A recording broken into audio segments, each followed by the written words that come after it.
इनमें हमने देखा कि ली ने बॉबी को कैमरे पर देख लिया था कि वो जिना का जिक्र कर रहा है। तो ली ने क्या किया, तुरंत जिना को वार्न कर दिया कि जान बचाकर वहाँ से भागो, वहाँ पर मौत है। एंड पार्ट 11 की शुरुआत में जिना एंड्रयू को भी बता देती है कि भाई यहाँ हमारी जान को खतरा है। वो तुरंत दोस्तों कमरे का दरवाजा लॉक कर लेते हैं। एंड्रयू वहाँ पर एक खिड़की देखता है, बाहर डॉक्टर दरवाजा पीटने लगता है, पर दरवाजा लॉक देखकर वो स्पेयर की से उसको खोल देता है, पर कमरे में कोई नहीं होता। डॉक्टर अब गेट के गार्ड्स को अलर्ट करने के लिए कहता है और तब तक ये लोग गेट का सिक्योरिटी चेक क्लियर करके निकल जाते हैं। तब जाकर गार्ड्स को इंस्ट्रक्शन मिलता है कि उन्हें मत छोड़ना, पर वो तो जा चुके थे दोस्तों। यहाँ जिना चैन की सांस लेती है कि चलो अच्छा हुआ बच गए। अब हॉस्पिटल में डॉक्टर उनका पीछा करने की सोचता है, लेकिन लगता है एंड्रयू ने उसकी कार का टायर पंचर कर दिया था। वो दूसरी कार लेने के लिए कहता है और यहाँ रास्ते में इनकी गाड़ी का पेट्रोल खत्म हो जाता है, तो वो पेट्रोल स्टेशन में जाते हैं। तब वो डिक्की खोलते हैं तो अंदर वो विटनेस होता है, मतलब इन्होंने उसको बचा लिया था। Very good. वो कहते हैं मुझे बाथरूम जाना है प्लीज, और तुरंत वो बाथरूम की ओर भागता है दोस्तों। इसी बीच वहाँ पर बॉबी आ जाता है और फोन पर डॉक्टर पर चिल्लाता है कि तुमने उसको जाने कैसे दिया, और वो लोग किस रास्ते से गए हैं, मैं उसी रोड पर हूँ, जल्दी बताओ। इस तरह दोस्तों वो जोर से बातें कर रहा होता है कि तभी विटनेस बाथरूम से बाहर निकलता है। बॉबी उसको देख लेता है और फोन पर कहता है कि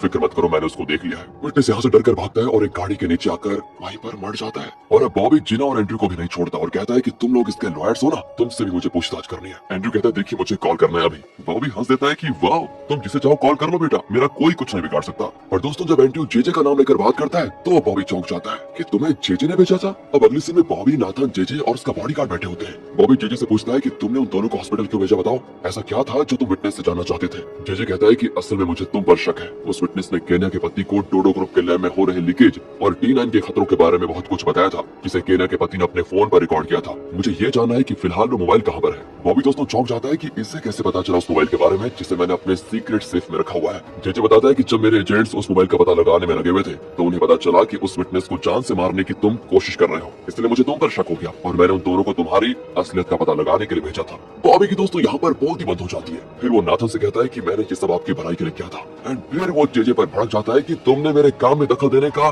सोचा भी कैसे, तुम्हें कोई हक नहीं है इसका। कहकर वो गुस्से में अपने दांत पीसकर बाथरूम चला जाता है दोस्तों। नाथन कहता है तुम बॉबी पर शक मत करो, वो कई सालों से मेरे साथ काम कर रहा है। एंड दोस्तों तब जेजे अपने बॉडीगार्ड को एक नजर देखता है और वो इशारा समझकर उठकर बाथरूम जाता है और बॉबी को घूरने लगता है। फिर क्या था, उसको देखकर बॉबी उस पर हमला करने की कोशिश करता है, लेकिन बॉडीगार्ड उसकी ऐसी धुलाई करता है कि क्या बताएं, और कहता है मैंने पहले क्रिमिनल स्क्वाड में काम किया है बेटा, और मैं तुम जैसे हजारों गैंगस्टर्स को ठिकाने लगाने में माहिर हूँ समझे। अगर आइंदा जेजे के सामने एक भी शब्द कहा तो वहीं पर खत्म कर दूंगा। दूसरी ओर एंड्रयू और जिना कैफे में बैठे होते हैं। तब ली कॉल करता है और पूछता है तुम ठीक तो हो ना। जिना कहती है हाँ मैं ठीक हूँ, वैसे तुम्हें मेरी इतनी फिक्र क्यों है। ली कहता है वो कुछ नहीं है, तुमने मुझसे उधार लिया है ना, और अगर तुम वो उधार दिए बिना ही वापस ऊपर चली गई स्वर्ग में तो फिर मेरे पैसे कौन लौटाएगा। दोस्तों जिना भी कहती है चुपचाप फोन रख ले और कॉल काट देती है। एंड्रयू पूछता है एक बात बताओ, क्या तुम्हें ली ने बताया था कि हॉस्पिटल में तुम्हारी जान को खतरा है। जिना कहती है हाँ। एंड्रयू को दोस्तों यहाँ पर शक हो जाता है कि ली को कैसे पता चला होगा। एंड जब वो जेजे को ये बात बताता है तो वो भी चौंक जाता है कि ली को कैसे पता चला। पर तब उसे बॉबी की याद आ जाती है कि कोई उसके ऑफिस में घुसा और उसके आदमियों ने उस आदमी के पेट में चाकू घोंप दिया था।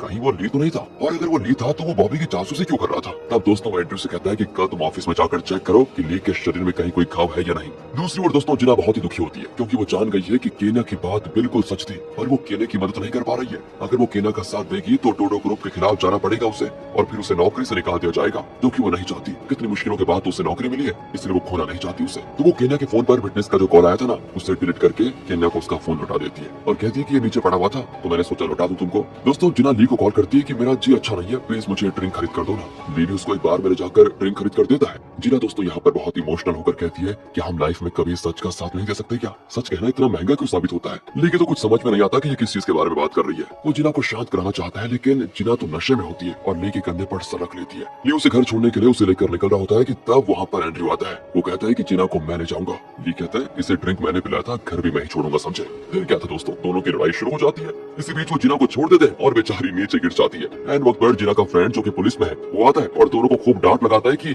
अच्छा वो जिना ने मुझे मैसेज किया था, वरना तुम लोग तो उसको यही मारने के लिए छोड़ देते। कहकर दोस्तों वो जिना को लेकर जाता है। अब एंड्रयू ली से पूछता है कि चलो थोड़ी ड्रिंक करते हैं। ड्रिंक करते हैं, मैं तुम्हारे साथ क्यों ड्रिंक करने लग गया भाई। ये कहकर नी निकल ही रहा होता है कि एंड्रयू उसका हाथ पकड़ लेता है और तभी ली का घाव दुखने लगता है और वो पेट पर हाथ रखकर कहता है कि छोड़ो मुझे जाना है। बस दोस्तों यहीं पर एंड्रयू को ली पर शक हो जाता है कि ली ही वो आदमी है जो बॉबी के ऑफिस में घुसा था। अब ली की टीम का एक लड़का जिसका नाम ग्रे है, वो ली से पूछता है क्या तुम और रोशी डेटिंग कर रहे हो। ली कहता है अरे पागल है क्या, हमारे भी जैसा कुछ नहीं है। वैसे ये सब कुछ पूछ क्यों रहे हो तुम, कहीं तुम्हारी नजर रोशी पर तो नहीं है। वो शर्मा कर कहता है हाँ मैं रोशी से प्यार करने लगा हूँ। ली कहता है शाबाश तुम फिक्र मत करो, मैं लवर्स को मिलाने के मामले में बिल्कुल एक्सपर्ट हूँ और मैं तुम्हारी मदद जरूर करूंगा। अचानक दोस्तों शेरिल आकर ली के ऊपर कॉफी गिरा देती है। फिर उसे साफ करने के बहाने ली का शर्ट उतार कर देख लेती है कि ली के पेट में बैंडेज बंधा हुआ है। असल में उसने जानबूझकर ऐसा किया था क्योंकि दोस्तों एंड्रयू ने उसे भेजा था यही चेक करने के लिए कि ली के पेट में चेक करो कि वहाँ पर कोई घाव है या फिर नहीं। वो वैसे भी श्योर था लेकिन और श्योर करना चाहता था। तब दोस्तों एंड्रयू को बता देती है कि हाँ उसके पेट में चोट है एंड वो तुरंत जेजे को कॉल कर देता है कि बॉबी के ऑफिस में जो घुसा था वो ली था 100%।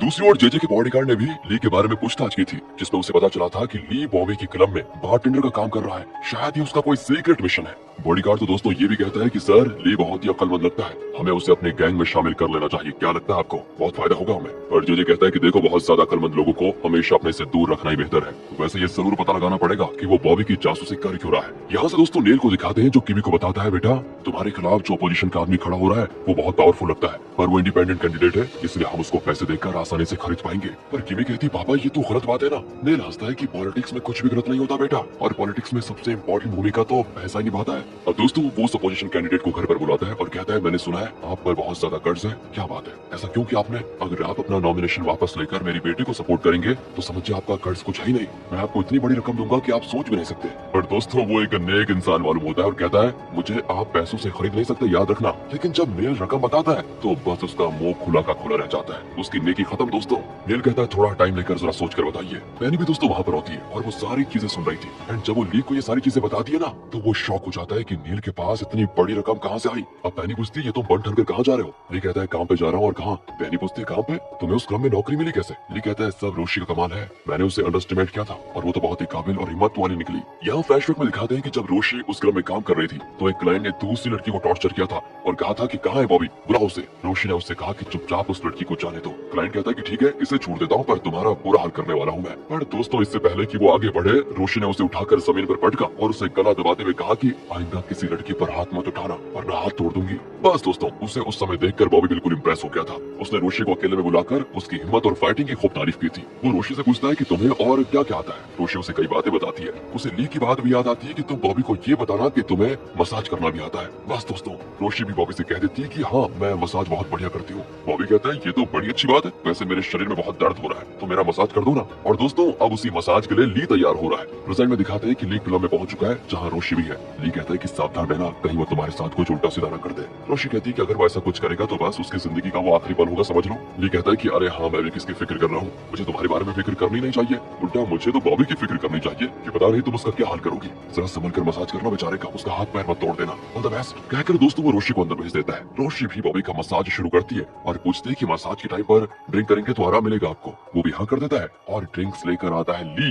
ग्लास में कोई पाउडर डालकर वो ड्रिंक सर्व करता है जिसे बॉबी पी जाता है। दोस्तों उस देर में हो जाता है वो फ्लैट। तब ली एक इंजेक्शन निकालता है और रोशी को बताता है कि ये टूथ सिरम है। असल में जब मैं माइकल के पास फंस गया था तो उसने मुझे यही लगाया था। इस इंजेक्शन से नींद में भी आदमी सच उगल देता है। लेकिन दोस्तों तभी बॉबी के आदमी दरवाजा नॉक करते हैं कि बॉस आपसे मिलने के लिए कोई आया है, जल्दी आइए। ली रोशी को इंजेक्शन देकर कहता है कि बॉबी को तुम इंजेक्शन लगाओ, इन कदों को मैं संभालूंगा। कहकर बाहर आता है और उनसे कहता है कि तुम्हें पता नहीं है क्या बॉस इस वक्त रासलीला में बिजी है, उन्हें डिस्टर्ब करना ठीक नहीं होगा। गुंडे भी दोस्तों शर्माने लगते हैं कि ये बॉस भी ना हमेशा लगता है रासलीला में ही लगे रहेंगे। इसी बीच जेजे को दिखाते हैं जो एसपीडी टीम के 2 मेंबर्स को लेकर इसी बिल्डिंग में आ जाता है। उनमें से एक ग्रेवी होता है दोस्तों जिसने रोशी को प्रपोज करने में ली की मदद मांगी थी, याद है ना आपको। यहाँ बॉबी बेहोश हो चुका था तो ये दोनों उसके गले से वो हार्ड डिस्क निकालकर उसे कॉपी करने लग जाते हैं। फिर उसके फिंगरप्रिंट्स को यूज करके सेफ भी खोल देते हैं और बॉबी को दूसरी तरफ धक्का दे देते हैं। लॉकर में होता है ढेर सारा सोना, डॉक्यूमेंट्स, काले धन का हिसाब किताब वगैरह वगैरह। वहाँ पर एक मोबाइल भी होता है जो सबसे इम्पोर्टेंट है जिसके पीछे एक फैमिली फोटो होती है। आपने पहचान लिया होगा इस फोटो में कौन है, पर ली इसकी इंपॉर्टेंस नहीं जानता और उसे वही फेंक देता है। दोस्तों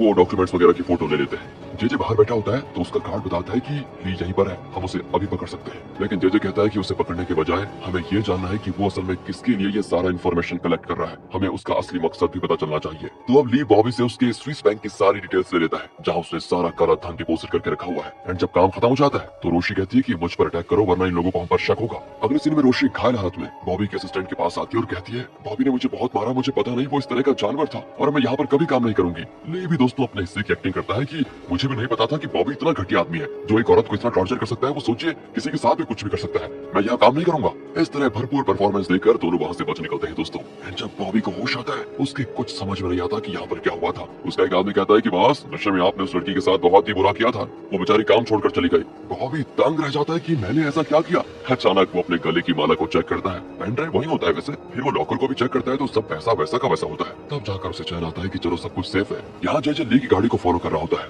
पर ली पहले से जान चुका था कि जेजे उसे फॉलो कर रहा है। असल में दोस्तों जो ये ग्रे है ना, जो जेजे के साथ आया था, उसने ली को मैसेज किया था कि जेजे तुम्हारा पीछा करने वाला है। तो अब ली अपनी गाड़ी को सीधे जेजे के घर की ओर लेकर जाता है? जेजे हैरान है कि ये मेरे घर में क्यों जा रहा है। घर के पास जाकर ली जेजे को कॉल करता है तो जेजे भी वहाँ पहुंचकर कहता है कि मुझे कॉल क्यों किया तुमने, और वो भी मेरे घर में आकर। ली कहता है मुझे आपको एक इम्पोर्टेंट इन्फॉर्मेशन देनी है। बॉबी के पास जो काला धन है ना, उन सबकी डिटेल्स इस पेन ड्राइव में है और उसमें नाथन का काला धन भी शामिल है। जेजे पूछता है वो सब कुछ तो ठीक है, पर ये तुम मुझे क्यों दे रहे हो, तुम तो मोजो के लिए काम करते हो। ली कहता है कि जब मैं बॉबी की जासूसी कर रहा था तो मुझे डोडो ग्रुप के बारे में भी कई बातें पता चली। ये डिटेल्स इतनी सेंसिटिव है कि शायद मोजो इसे ठीक से हैंडल न कर पाए, इसलिए मैं आपको दे रहा हूँ। आप तो डायरेक्टर हैं, इस कंपनी का भला बुरा अच्छे से जानते हैं, और आपके लिए मेरी वफादारी को साबित करने का इससे अच्छा मौका फिर कभी नहीं मिलेगा मुझे, इसलिए मैंने इसे आपको सौंपने का फैसला किया। ली ईमानदारी का इतना बड़ा ड्रामा करेगा दोस्तों, ये तो मैंने एक्सपेक्ट भी नहीं किया था। जेजे की तो धड़कन ही रुक जाती है कि ये लड़का तो मेरी कितनी इज्जत करता है और मैं तो यूं ही इस पर शक कर बैठा। वो सारी इन्फॉर्मेशन लेकर ली को अपने घर के अंदर लेकर जाता है और उसे कीमती वॉच भी गिफ्ट करता है। दूसरी ओर दोस्तों, ली ने ग्रे की मदद करने का प्रॉमिस तो किया था, तो वो उसे एक बार में बुला देता है जहाँ रोशी होती है। ग्रे रोशी को अपने दिल की बात बताना चाहता है लेकिन बहुत पी लेता है और उसी पर गिर जाता है। रोशी फिर उसे उठाकर बाहर लेकर आती है और खूब डांटती है कि तुम्हारी जितनी कैपेसिटी है उतना पिया करो, समझे। पर वो रोशी की तारीफ करता है कि तुम कितनी स्ट्रांग हो, मुझको उठा दिया तुमने। यहाँ से चेयरमैन को दिखाते हैं जो अपने परिवार के साथ डिनर कर रहा है। चेयरमैन की वाइफ ना पता नहीं क्यों इतनी परेशान है। नाथन पूछता है कि माँ आप इतनी टेंशन में क्यों है। उसकी माँ डायरेक्टली अपने पति से पूछ लेती है कि सच बताइए, आपकी टेबल पर शैलोमी की फोटोज और आईडी क्या कर रही है, क्या आप अभी भी उसके ख्यालों में खोए हुए हैं। मैंने सुना है कि आपका एक नाजायज बेटा भी है। चेयरमैन कहता है हाँ है, तो उसमें क्या है, तुम्हें तो शैलोमी को यहाँ से धक्के देकर निकाल दिया था और ये सारी चीजें तुम्हारी वजह से हुई है। ये सुनकर तो सिंडी और नाथन चौंक जाते हैं कि हमारे पापा का अफेयर भी है और उसका दूसरा बेटा भी है। तब चेयरमैन की वाइफ कहती है कि जब से मैंने आपसे शादी की है ना, तब से मैं अकेलेपन में जी रही हूँ। पता है आपको, क्या आपने मेरे और मेरे बच्चों के साथ कभी ठीक से 2 पल बिताए हैं। जवाब में चेयरमैन चिल्लाता है कि लाइफ में तुमसे शादी करके मैंने सबसे बड़ी गलती की। ये कहकर दोस्तों वो चला जाता है। अब पीए उसका ऑफिस में जाकर कहता है कि ये आपने क्या कह दिया सर, मैडम नहीं होती तो आपका परिवार नहीं होता। चेयरमैन कहता है देखो मैं रोज के इन तानों से तंग आ चुका हूँ, मुझे अपने बेटे को ढूंढना है बस, वो नाजायज ही सही पर है तो मेरा बेटा, तुम जल्दी उसका पता लगाओ। अब पीए मोजो से मिलता है और पूछता है कि चेयरमैन के बेटे के बारे में तुम्हारी पूछताछ कहाँ तक पहुंची है, कुछ पता चला है क्या। मोजो बताता है कि मैंने अमेरिका में अपने आदमियों के जरिए उसका पता लगाने की कोशिश की है, पर वहाँ उसके सारे रिकॉर्ड्स डिलीट किए जा चुके हैं, इसलिए मैं अपनी दूसरी टीम को वहाँ भेजकर फिर से इन्वेस्टिगेट करवाऊंगा, देखते हैं क्या होता है। लेकिन हाँ, इसके बदले में आपको मेरी मदद करनी होगी। डोडो ग्रुप में मेरी कोई इज्जत नहीं करता, सब जेजे के कहने से चलता है, इसलिए मुझे ऐसी पोजीशन चाहिए जिससे मैं चेयरमैन के करीब आ जाऊं, उनका विश्वास जीत पाऊं। आप मुझे बस अपना असिस्टेंट बना लीजिए। दूसरी ओर दोस्तों, जिना और एंड्रयू उसी हॉस्पिटल में वॉलंटियर का काम कर रहे होते हैं, तब पुलिस आकर केन्या को अरेस्ट कर लेती है। वो कहते हैं कि T9 लीकेज में तुम्हारा भी हाथ है। एंड अब वो चौंक जाती है कि ये कैसे हो सकता है, मैं तो उसके खिलाफ लड़ रही हूँ। नहीं दोस्तों, यहाँ साफ पता चलता है कि ये भी नाथन की एक साजिश है केन्या को फंसाने की। जिना उनको पूछती है कि ऐसे कैसे आप इनको अरेस्ट कर पाएंगे, अरेस्ट वारंट है क्या। पुलिस वारंट दिखाती है तो जिना भी कुछ नहीं कर पाती। वो केन्या से कहती ठीक है आप फिक्र मत कीजिए, मैं जल्दी लॉयर लेकर पुलिस स्टेशन पहुंच जाऊंगी। पर दोस्तों एंड्रयू उसको रोक लेता है कि अगर सोचो तुमने डोडो ग्रुप के खिलाफ कुछ किया तो नौकरी से हाथ धोना पड़ जाएगा। जिना एकदम बेबस होकर रोने लग जाती है कि मैं कहाँ फंस गई। और केन्या की अरेस्ट की खबर सुनकर नाथन बड़ा खुश होता है भाई। और जब जेजे अपने ऑफिस आता है तो एंड्रयू आराम से वहाँ पर बैठा होता है। वो जेजे से कहता है कि अब तो हमारे पास नाथन के खिलाफ काफी एविडेंस है, फिर उसे हटाकर मुझे उसकी जगह पर बिठाने की देरी किस बात की है।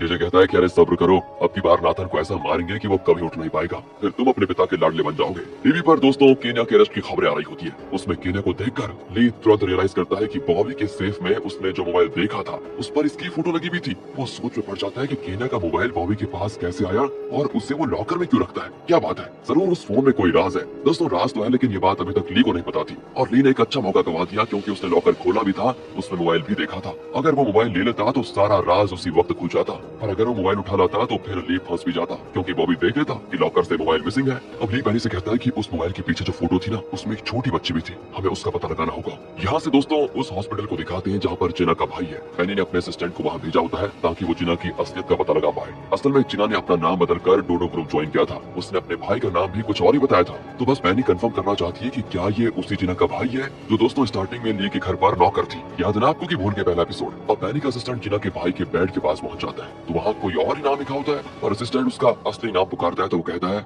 हाँ, ये मैं ही हूँ। बोले क्या चाहिए आपको? असिस्टेंट को यकीन हो जाता है कि ये जिना का भाई है और इसकी बहन जो डोडो ग्रुप में काम कर रही है वो वही जिना है जो कई साल पहले ली के घर में काम करती थी। दूसरी ओर जिना को दिखाते हैं जो दूसरे हॉस्पिटल में जहाँ केन्या की बेटी का ट्रीटमेंट चल रहा है। वो बच्ची बहुत दुखी होती है कि मेरी मम्मी को अरेस्ट क्यों किया गया, उन्होंने कोई गलती नहीं की है। जिना उसे दिलासा देती है कि बेटी मम्मी को वो जल्दी छोड़ देंगे, तुम डरो मत। इतने में दोस्तों ली वहाँ पर आ जाता है। जिना पूछती है तुम यहाँ पर क्या कर रहे हो? वो कहता है कि वो तो मैं बाद में बताऊंगा, पर तुम यहाँ पर क्या कर रही हो? दोस्तों बाहर पहनी खड़ी होती है और तब उसका असिस्टेंट उसे कॉल करके बताता है कि इस हॉस्पिटल में जो लड़का है वो जिना का भाई है। मतलब वो असल में जिना ही है जिसको ली ढूंढ रहा है। दोस्तों आपको तो पता है ना, ली को नहीं पता कि ये वही जिना है जो मेरे ऑफिस में काम करती थी। इतने में ली और जिना बाहर आ जाते हैं और जिना को देखकर पहली शॉक। ली पूछता है तुम इससे इतना घूर क्यों रही हो? जिना की भी कुछ को ये पता चल गया था कि जिना वही लड़की है जो कुछ साल पहले ली के घर में काम करती थी जब ली देख नहीं सकता था। पर फिलहाल जिना किसी दूसरे नाम से डोडो ग्रुप में काम कर रही है, इसलिए जिना को देखकर वो जरा शॉक हो रही थी और ली ने पूछा कि तुम इससे इतना घूर क्यों रही हो? चलिए पार्ट 12 में। पार्ट 12 की शुरुआत में दिखाते हैं कि पहली कहती है हाँ कुछ नहीं, फोन पर किसी से बात कर रही थी, बाकी कोई प्रॉब्लम नहीं है, ये कहकर वो चली जाती है। अब दोस्तों ली जिना से इस बच्ची के बारे में और केन्या के बारे में पूछता है। जिना बताती है कि केन्या उस एमएलए की वाइफ है जो कभी डोडो ग्रुप में काम किया करता था। केन्या कह रही थी कि उसके पति की मौत हार्ट अटैक से नहीं बल्कि डोडो ग्रुप के लोगों ने उसको मार डाला था।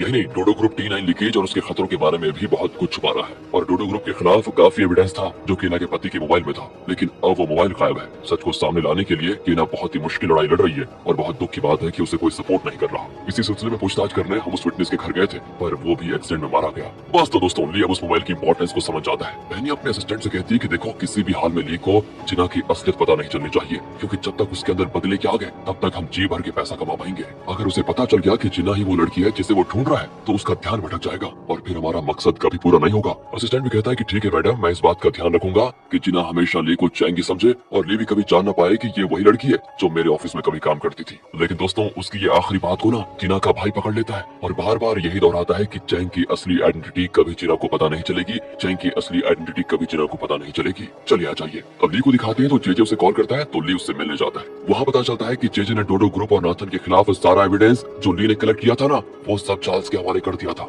जो कि डोडो ग्रुप के कॉम्पिटिटर का लॉयर है। ली बिल्कुल हैरान होता है कि जेजे ऐसा क्यों कर रहा है। तब जेजे ली से पूछता है कि बॉबी के उस लॉकर में क्या तुमने एक मोबाइल देखा था? ली तो सच बता देता है कि हाँ देखा था और शायद उसमें T9 के बारे में सारी डिटेल्स थी। अब ली कंफ्यूज होता है कि जेजे नाथन को इतनी बुरी तरह फंसाना क्यों चाहता है। तभी चार्ल्स कहता है कि एविडेंस के आधार पर मैं जल्दी नाथन को अरेस्ट करवा दूंगा। यहाँ से दोस्तों ली जेजे को उसके घर छोड़ने जाता है और लगता है उसने खूब पी रखी है। ली पूछता है एक बात बताइए ना, आप वैसे नाथन को अरेस्ट क्यों करवाना चाहते हैं? जेजे नशे में कहता है कि उसने ऐसी ऐसी गलतियां की है और उसे उन गलतियों की सजा भुगतनी ही तो होगी। दोस्तों ली ने उसकी सारी बात को रिकॉर्ड कर रहा था। पर सर आप जो कर रहे हैं वो क्या डोडो ग्रुप के साथ गद्दारी नहीं है? कैसी गद्दारी? कुछ दिनों में तो डोडो ग्रुप मेरा हो जाएगा बेटा, फिर तुम देखना। यहाँ से दोस्तों ली जेजे को घर छोड़ देता है और फिर उस रिकॉर्डिंग को बार बार सुनता है कि ये सब करने के पीछे इस जेजे का असली मकसद क्या हो सकता है। यहाँ से सीधा जिना को दिखाते हैं जो अपने फ्रेंड से मिलने आती है। असल में वो एक लॉयर भी था। जिना कहती है प्लीज आप केन्या के पक्ष में कोर्ट में लड़ेंगे तो हम उसे बचा सकते हैं, पर वो कहता है मुझे पहले से पैसों की तंगी है और ऊपर से तुम चाहती हो कि मैं मुफ्त में केस लड़ूं। जिना कहती है कि अगर आप ये केस फ्री में लड़ोगे तो सोचिए आपका कितना नाम होगा। पर वो कहता है कि नाम कमाकर मैं क्या करूंगा, उससे 2 वक्त की रोटी थोड़ी ना मिलेगी मुझे, मैं नहीं लड़ूंगा ये केस। अगले दिन की बात है, जिना ऑफिस में जाती है और लिफ्ट के लिए वेट कर रही होती है। तभी नाथन आता है और जिना को सर से पैर तक अजीब नजरों से देखता है और कहता है कि आज तो तुम वाकई काफी स्मार्ट लग रही हो। ये सारी चीज दोस्तों दूर से एंड्रयू देख रहा था। अब नाथन अपने असिस्टेंट से कहता है कि सुनो मुझे एक लेडी सेक्रेटरी की जरूरत है ना, जिना को तुम वो जॉब दे दो। और असिस्टेंट कहता है कि सर आपकी तो पहले से एक सेक्रेटरी है। वो भी कह देता है कि तो उसको हटाओ, जिना को वो जॉब दे दो चुपचाप। जिना भी घबरा कर कहती है नहीं सर मुझे सेक्रेटरी बनने में कोई इंटरेस्ट नहीं है। और दोस्तों जैसी लिफ्ट आती है तो नाथन और उसका असिस्टेंट अंदर चले जाते हैं। जिना नहीं जाती पर नाथन जिद करके उसको अंदर बुला लेता है। जिना की तो हालत खराब होती है कि न जाने ये मेरे साथ क्या क्या करेगा। पर लिफ्ट का दरवाजा बंद होने से पहले एंड्रयू अंदर आ जाता है और जिना और नाथन के बीच खड़ा हो जाता है। इस तरह वो नाथन से जिना को बचा लेता है। दोस्तों यहाँ ऑफिस में नाथन को एक शॉकिंग खबर मिलती है कि डोडो ग्रुप के केमिकल प्लांट का इंस्पेक्शन होने वाला है। नाथन तो गुस्सा हो जाता है कि बिना नोटिस भेजे कौन इंस्पेक्शन करवा रहा है ये, और कौन सर आपकी लाडली बहन का किया कराया ये सब कुछ। नाथन तुरंत सिंडी से मिलने जाता है कि वो मेरे काम में टांग क्यों अड़ा रही है। वहाँ सिंडी मीटिंग में बैठकर अपने पिक्स पर आए कमेंट्स को पढ़ रही होती है। कुछ लोगों ने नेगेटिव कमेंट्स दिए होते तो वो उठकर कहती है कि मुझे पता लगाना है कि वो कौन लोग हैं जो मुझे ऐसे नेगेटिव कमेंट्स दे रहे हैं। इतने में नाथन आकर आकर पूछता है कि तुमसे किसने कहा कि डोडो ग्रुप केमिकल्स का इंस्पेक्शन करवाना है। वो कहती है किसने कहा, इसमें तुम इतना डर क्यों रहे हो, इंस्पेक्शन तो एकदम नॉर्मल बात है, कहीं तुम कोई खतरनाक केमिकल्स तो नहीं यूज कर रहे हैं या फिर कोई काला धंधा करते हो, तुम क्या करते हो तुम। नाथन कहता है थोड़ा हड़बड़ा के मुझे किस बात का डर, मैं तो ईमानदारी से अपना काम करता हूँ। हाँ तो ईमानदारी से करते हो तो अच्छी बात है ना, फिर तो अभी इंस्पेक्शन होगा अभी। ये कहकर मोजो से कहती है कि अभी के अभी इंस्पेक्शन की तैयारी करो। मोजो भी मान जाता है। दोस्तों नाथन तो बहस करने लगता है कि जल्द ये ये कंपनी मेरे नाम हो जाएगी तब देख लूंगा तुम्हें। अरे वाह, कंपनी तुम्हें देखकर मैं क्या अंगूठा चूस कर बैठी रहूंगी? मेरा भी इसमें हिस्सा है समझे। ये सब कुछ देखकर जेजे हंसने लगता है कि यही तो मैं चाहता था। वो एंड्रयू से कहता है कि देखा देखा, इन दोनों बेवकूफों को देखा तुमने, जल्दी नाथन अरेस्ट हो जाएगा और फिर तुम्हें नाथन की जगह मिल जाएगी। यहाँ से दोस्तों चार्ल्स को दिखाते हैं जो ली से कहता है नाथन को अरेस्ट करवाने के लिए हमें एविडेंस के तौर पर वो मोबाइल चाहिए जो बॉबी के लॉकर में है। तुम क्लब में उस वक्त जाना जब कम लोग होते हैं, पर मुझे खबर दे देना, मैं पुलिस को लेकर आ जाऊंगा और उस मोबाइल को निकाल लूंगा। इस तरह हम नाथन और बॉबी दोनों को पकड़ पाएंगे। ली भी दोस्तों वापस क्लब में जाता है, तब वहाँ पर बॉबी और उसके 2 आदमियों के अलावा और कोई नहीं होता। ली तुरंत चार्ल्स को कॉल करके बताता है। कुछ देर में बॉबी के ऑफिस में पुलिस अरेस्ट वारंट लेकर आ जाती है। बॉबी तो चौंक जाता है कि मुझे अरेस्ट क्यों कर रहे हैं, मेरे खिलाफ आपके पास एविडेंस है क्या? वो कहते हैं कि एविडेंस तो तुम्हारे पास है, कहकर वो जबरदस्ती उससे लॉकर खुलवाते हैं। लेकिन ये क्या, लॉकर एकदम खाली। बॉबी तो हंसने लगता है कि कहाँ है तुम्हारा एविडेंस, अब क्या करोगे? इतने में उसके आदमी पुलिस को पकड़ लेते हैं और बॉबी वहाँ से दोस्तों भाग जाता है। तभी ली कैमरे के जरिए ये सब कुछ देख रहा होता है और बॉबी के पास जाकर कहता है कि बॉस जल्दी गाड़ी में चलिए वरना वो लोग आपके पीछे आ जाएंगे। वो भी खिड़की से अंदर कूद जाता है दोस्तों। दूसरी ओर नाथन, चेयरमैन, मोजो और सिंडी लिफ्ट में होते हैं और तभी नाथन का फोन बजता है। वो देखता है कि बॉबी कॉल कर रहा है एंड वो सोच में पड़ जाता है कि कॉल उठाऊं या फिर ना उठाऊं। सिंडी कहती है या तो कॉल अटेंड करो या फिर रिजेक्ट कर दो, कब से बज रहा है तुम्हारा फोन? नाथन हिम्मत करके कॉल अटेंड करता है और आराम से कहता है कि सॉरी रॉन्ग नंबर। और इतने में बॉबी चिल्लाता है कि अरे भाई मैं हूँ बॉबी, मेरे ऑफिस से पुलिस की रेड पड़ी है, आप भी जल्दी से अपने ऑफिस से सारा एविडेंस मिटाकर बचकर कहीं भाग जाओ। ये सुनकर नाथन चिल्ला देता है कि अबे ये क्या बोल रहा है तू? चेयरमैन पूछता है कोई गड़बड़ कर दी तूने? कहता है नहीं पापा, एक जरूरी काम याद आ गया था, कहकर वो लिफ्ट को रोक कर उतर जाता है। फिर सीढ़ियों से ऊपर भागता है जहाँ उसका ऑफिस है। जैसे चेयरमैन लिफ्ट से नीचे जाता है तो सामने से चार्ल्स पुलिस को लेकर आ जाता है। नाथन का अरेस्ट वारंट भी निकल चुका था दोस्तों। वो चेयरमैन को बताता है कि आपका बेटा नाथन कई इलीगल बिजनेसेस करता है, उससे पैसे कमा रहा है वो और D9 केमिकल को अपने प्रोडक्ट्स में यूज कर रहा है। चेयरमैन तो बिलीव ही नहीं कर पाता कि उसका बेटा ये सब कुछ कर रहा है। फिर वो अरेस्ट वारंट को लेकर नाथन को पकड़ने ऊपर आ रहे होते हैं। इसी बीच नाथन अपने ऑफिस जाता है और इलीगल बिजनेस और काले धन के सारे डॉक्यूमेंट्स वगैरह को डिस्ट्रॉय करने लग जाता है। उसका असिस्टेंट तो कुछ बॉन्ड पेपर्स भी शेडर के अंदर घुसाने वाला होता है तो नाथन कहता है इसे मत डिस्ट्रॉय करो, इन लोगों ने अभी तक मुझे पैसे नहीं दिए इसलिए इन्हें संभाल कर रखो। असिस्टेंट कहता है कि पागल मत बनो सर, अगर इन्हें डिस्ट्रॉय नहीं किया गया तो बुरी तरह फंस जाओगे आप, कहकर वो उन्हें भी डिस्ट्रॉय कर देता है। फिर लैपटॉप की सारी फाइल्स डिलीट कर दिए जाते हैं। इतने में दोस्तों चार्ल्स पुलिस को लेकर आ ही जाता है। फर्श पर कागज बिखरे पड़े होते हैं पर नाथन वो एकदम कैजुअली बैठकर कहता है कि ओह सॉरी मैं अपने कमरे की सफाई कर रहा था, मुझे नहीं पता था कि आप लोग आने वाले हैं, वैसे अचानक हुआ क्या? चार्ल्स कहता है ये रहा तुम्हारा अरेस्ट वारंट, कहकर वो नाथन को अरेस्ट करके लेकर जाते हैं। चेयरमैन चार्ल्स से कहता है कि देखो अगर मेरे बेटे ने गलती की तो उसे सजा जरूर मिलनी चाहिए, पर अगर मुझे ये पता चला कि तुमने उसे बेवजह अरेस्ट किया है तो मैं तुम्हारी कंपनी को इतना नुकसान पहुंचाऊंगा कि तुम सोच भी नहीं सकते। दोस्तों अब जेजे को देखिए वो एकदम इनोसेंट की तरह चेयरमैन को दिलासा देता है कि सर आप फिक्र मत कीजिए, नाथन को कुछ नहीं होगा। हालांकि दोस्तों नाथन को अरेस्ट करने का प्लान तो उसी का था ना। तो दूसरी ओर ली बॉबी को एक सुनसान जगह पे लेकर जाता है और तब न्यूज में दिखाते हैं कि नाथन को अरेस्ट कर लिया गया है। बॉबी कहता है कि अच्छा हुआ मैं बच गया। ली पूछता है एक बात बताइए, पुलिस किसी मोबाइल के बारे में बात कर रही थी, उसके बारे में आपको कुछ पता है क्या? बॉबी जरा चौंक जाता है कि ये इस सब के बारे में क्यों पूछ रहा है, पर इतने में ली किसी तरह उसकी हथकड़ी खोल देता है। अब बॉबी को ली पर पूरा विश्वास हो जाता है दोस्तों। ली तुरंत बाहर जाकर जेजे को कॉल करता है कि वो फोन बॉबी के पास है और उसने कहीं छुपा के रखा हुआ है उसे। आप फिक्र मत कीजिए सर, मैं उसका पता लगाकर आपके हवाले कर दूंगा। इसके बाद वो गाड़ी में बैठकर बॉबी के साथ कैजुअली बात करने लगता है। वहाँ चेयरमैन लॉयर से बात करता है कि नाथन को अरेस्ट क्यों किया गया, उसने किया क्या है, और उसकी वाइफ कहती है ये पूछताछ तुम बाद में कर लेना, पहले मेरे बेटे को छुड़ाओ दो। चेयरमैन भी चिढ़कर कहता है कि तुम्हारे लाडले बेटे ने अगर कोई गलती नहीं की तो वो छोड़ देंगे उसको, वरना अगर उसने गलती की है तो भुगतने दो उसको अपनी सजा। वाइफ कहती है क्या कह रहे हो आप, आपका इकलौता बेटा है वो और उसके लिए आपको जरा भी फिक्र नहीं है, अगर आप लोगों ने कुछ नहीं किया तो मैं अपने भाई से मदद मांग लूंगी। दोस्तों इनका भाई कोई और नहीं पॉलिटिशियन नेल है। चेयरमैन तो उसी समय उसको डांट देता है कि सुनो मेरी बात, उससे इस मामले में घसीटोगी तो मुझसे बुरा कोई नहीं होगा, समझी, चुप हो जाओ। यहाँ सब जेजे एंड्रयू से कहता है कि देखो देखो पुलिस नाथन को इंटरोगेट कर रही है, D9 लीकेज के केस में हमने केन्या को भी फंसा दिया और हमारा प्लान एकदम सही चल रहा है। एंड्रयू तो शॉक पे शॉक हो जाता है और पूछता है क्या D9 लीकेज आपने करवाया था? जेजे कहता है कि हाँ बिल्कुल, ये मेरा बॉडीगार्ड है ना, इसने प्लांट में जाकर उस रात D9 टैंक खोला था। दोस्तों एंड्रयू घबरा कर पूछता है कि आपने ऐसा क्यों किया, इसकी वजह से एक वर्कर की जान चली गई, आपको पता भी है? जेजे तो हंसकर कहता है कि हमें आगे निकलने के लिए कई लोगों को कुचलना पड़ता है बेटा, जब मैं तुम्हें देखने अमेरिका आया था तब तुमने भी तो अपने सौतेले बाप को मार डाला था, याद है? एंड्रयू कहता है कि अगर मैं उसे नहीं मारता तो वो मेरी माँ को खत्म करने चाह रहा था, याद है आपको? उसी तरह बेटा उसी तरह, अगर मैं ये काम नहीं करता तो मैं भी बुरी तरह फंस जाता, और मैं जो करता हूँ हम सबकी भलाई के लिए करता हूँ। दोस्तों अब जेजे का ये पहलू सुनकर एंड्रयू भी चौंक जाता है। यहाँ से जेजे अपना अगला मास्टर प्लान बनाता है कि अब हम केन्या के पक्ष में लड़ेंगे और ऐसा करके वो केन्या को इस केस में इतना बुरा फंसा देगा कि वो कभी बाहर निकल ही नहीं पाएगी। अगले दिन केन्या को दिखाते हैं जेल में, लगता है उसे भी कैंसर है जिसकी वजह से वो टैबलेट्स खा रही होती है। तब जेजे उससे मिलने जाता है और कहता है देखिए आपके साथ जो हुआ वो होना नहीं चाहिए था, उसके लिए टोडो ग्रुप जिम्मेदार है पूरी तरह से, इसलिए आपको बचाना मेरी जिम्मेदारी है। मैंने आपके पक्ष में केस लड़ने का फैसला किया है, उसके लिए आप इस पेपर पर साइन कर दीजिए बस। दोस्तों केन्या को भी मानना पड़ता है क्योंकि उसके लिए लड़ने वाला कोई और तो था नहीं, पर इससे पहले कि वो साइन करती जीना का वो दोस्त जो कि एक लॉयर भी है उसकी वहाँ पर होती है मास एंट्री। वो कहता है कि मैंने बहुत सोचा है मैडम और मैं बिना फीस के आपका केस लड़ने के लिए बिल्कुल तैयार हूँ, आप इस पेपर पर साइन कीजिए। अब दोस्तों केना को तो पहले से ही जेजे पर भरोसा नहीं था, तो वो जिना के बताए हुए लॉयर के पेपर पर कर देती है साइन और इस तरह वो ऑफिशियली केना का लॉयर बन जाता है। इस लॉयर का नाम है जॉन। तो अब जॉन को ऐसे प्रूफ कलेक्ट करने होंगे जिससे कि वो केन्या को बेकसूर साबित कर पाए। दूसरी ओर जिना हॉस्पिटल में केन्या की बेटी की बढ़िया देखभाल करती है, उसे खिलाना पिलाना सुलाना सब कुछ जिना देखती है। ये सब कुछ देखकर एंड्रयू बहुत इमोशनल हो जाता है। अब यहाँ से जिना को उस T9 केमिकल प्लांट के पास दिखाते हैं। असल में जिना को जानना है कि केन्या के खिलाफ जो एविडेंस पुलिस को दिए गए हैं उन्हें किस तरह तैयार किया गया होगा और अगर सच में केन्या ने यहाँ पर आकर उस टैंक को खोला था तो उसने कैसे किया होगा। ये सारी चीजें उसे पता लगानी है। तो वो T9 कंटेनर के पास जाती है, लेकिन ऊपर चढ़ने से पहले वो अपने शूज उतार देती है क्योंकि उसे लगता है कि केन्या ने भी ऐसा ही किया होगा। तो वो ऊपर जाकर उस टैंक का वेल घुमाती है एंड वो इमेजिन करती है कि केन्या के हाइट से अगर मैं देखूं तो वो बहुत मुश्किल से यहाँ तक पहुंच पाई होगी। वेल को घुमाने की कोशिश में जिना को एक बात पता चलती है। असल में जॉन ने जिना को बताया था कि केन्या का एक सूट मिला था जिस पर T9 के ट्रेसेस मिले थे। ये केन्या के खिलाफ एक स्ट्रॉन्ग एविडेंस है कि उसी ने वेल खोला था। जिना तुरंत जॉन को कॉल करती है कि मैंने पता लगा लिया है, असल में केन्या ने वेल नहीं खोला था। टैंक का वेल बहुत ही हाइट पर है और केन्या की हाइट के हिसाब से बड़ी मुश्किल से उसका हाथ वहाँ पहुंचा होगा। अगर केन्या ने वेल खोला भी होगा तो लीकेज के वक्त T9 उसके सूट पर नहीं बल्कि उसके मुंह पर लगा होगा। मतलब किसी ने जानबूझकर उसके सूट पर वो T9 का स्प्रे किया होगा ताकि वो फंस जाए। और अब अगर हमने ये सारी चीजें प्रूफ कर दी तो वो इनोसेंट हो जाएगी। इतने में दोस्तों गार्ड की आहट को सुनकर जिना भागने लगती है, लेकिन जल्दी अपने शूज वहीं छोड़कर भाग जाती है। खुशकिस्मती से एंड्रयू जिना को फॉलो कर रहा था और वो जिना के शूज को उठा लेता है। जिना बड़ी मुश्किल से चलकर अपनी कार तक पहुंचती है। तब एंड्रयू और उसके हाथ में अपने शूज को देखकर वो कहती है तुम मुझे फॉलो क्यों कर रहे हो। वो कहता है देखो मुझे कोई शौक नहीं तुम्हें फॉलो करने का, पर तुम हमेशा किसी न किसी प्रॉब्लम में फंस जाती हो। मैं प्रॉब्लम में फंसती हूँ तो तुम्हें इससे क्या है, लाओ मेरे शूज। कहकर वो शूज छीन लेती है और दोस्तों उसके पैर पर चोट लगी होती है और खून भी निकल रहा था। एंड्रयू बहुत ही केयरिंग तरीके से उसके पैर को पानी से धो देता है और कहता है थोड़ी देर में दर्द कम हो जाएगा, टेंशन मत लो। जिना को दोस्तों उसका केयरिंग नेचर बहुत ही अच्छा लगता है। वो कहता है ऐसे में तुम कार कैसे चलाओगी, दो चाबी मुझे दो, मैं ड्राइविंग करूंगा। फिर वो कार का दरवाजा खोलता है और यहाँ तक कि जिना को उठाकर कार में बिठाता है। जिना को वैसे तो बड़ा अजीब लगता है कि हमेशा तो ये मुझे डांटता रहता है, पर यहाँ तो इसने कोई दूसरा ही अवतार ले लिया, बहुत बढ़िया। वो एंड्रयू से कह देती है कि तुम ना बाहर से तो बड़ा एटीट्यूड दिखाते रहते हो पर दिल के बहुत अच्छे लगते हो।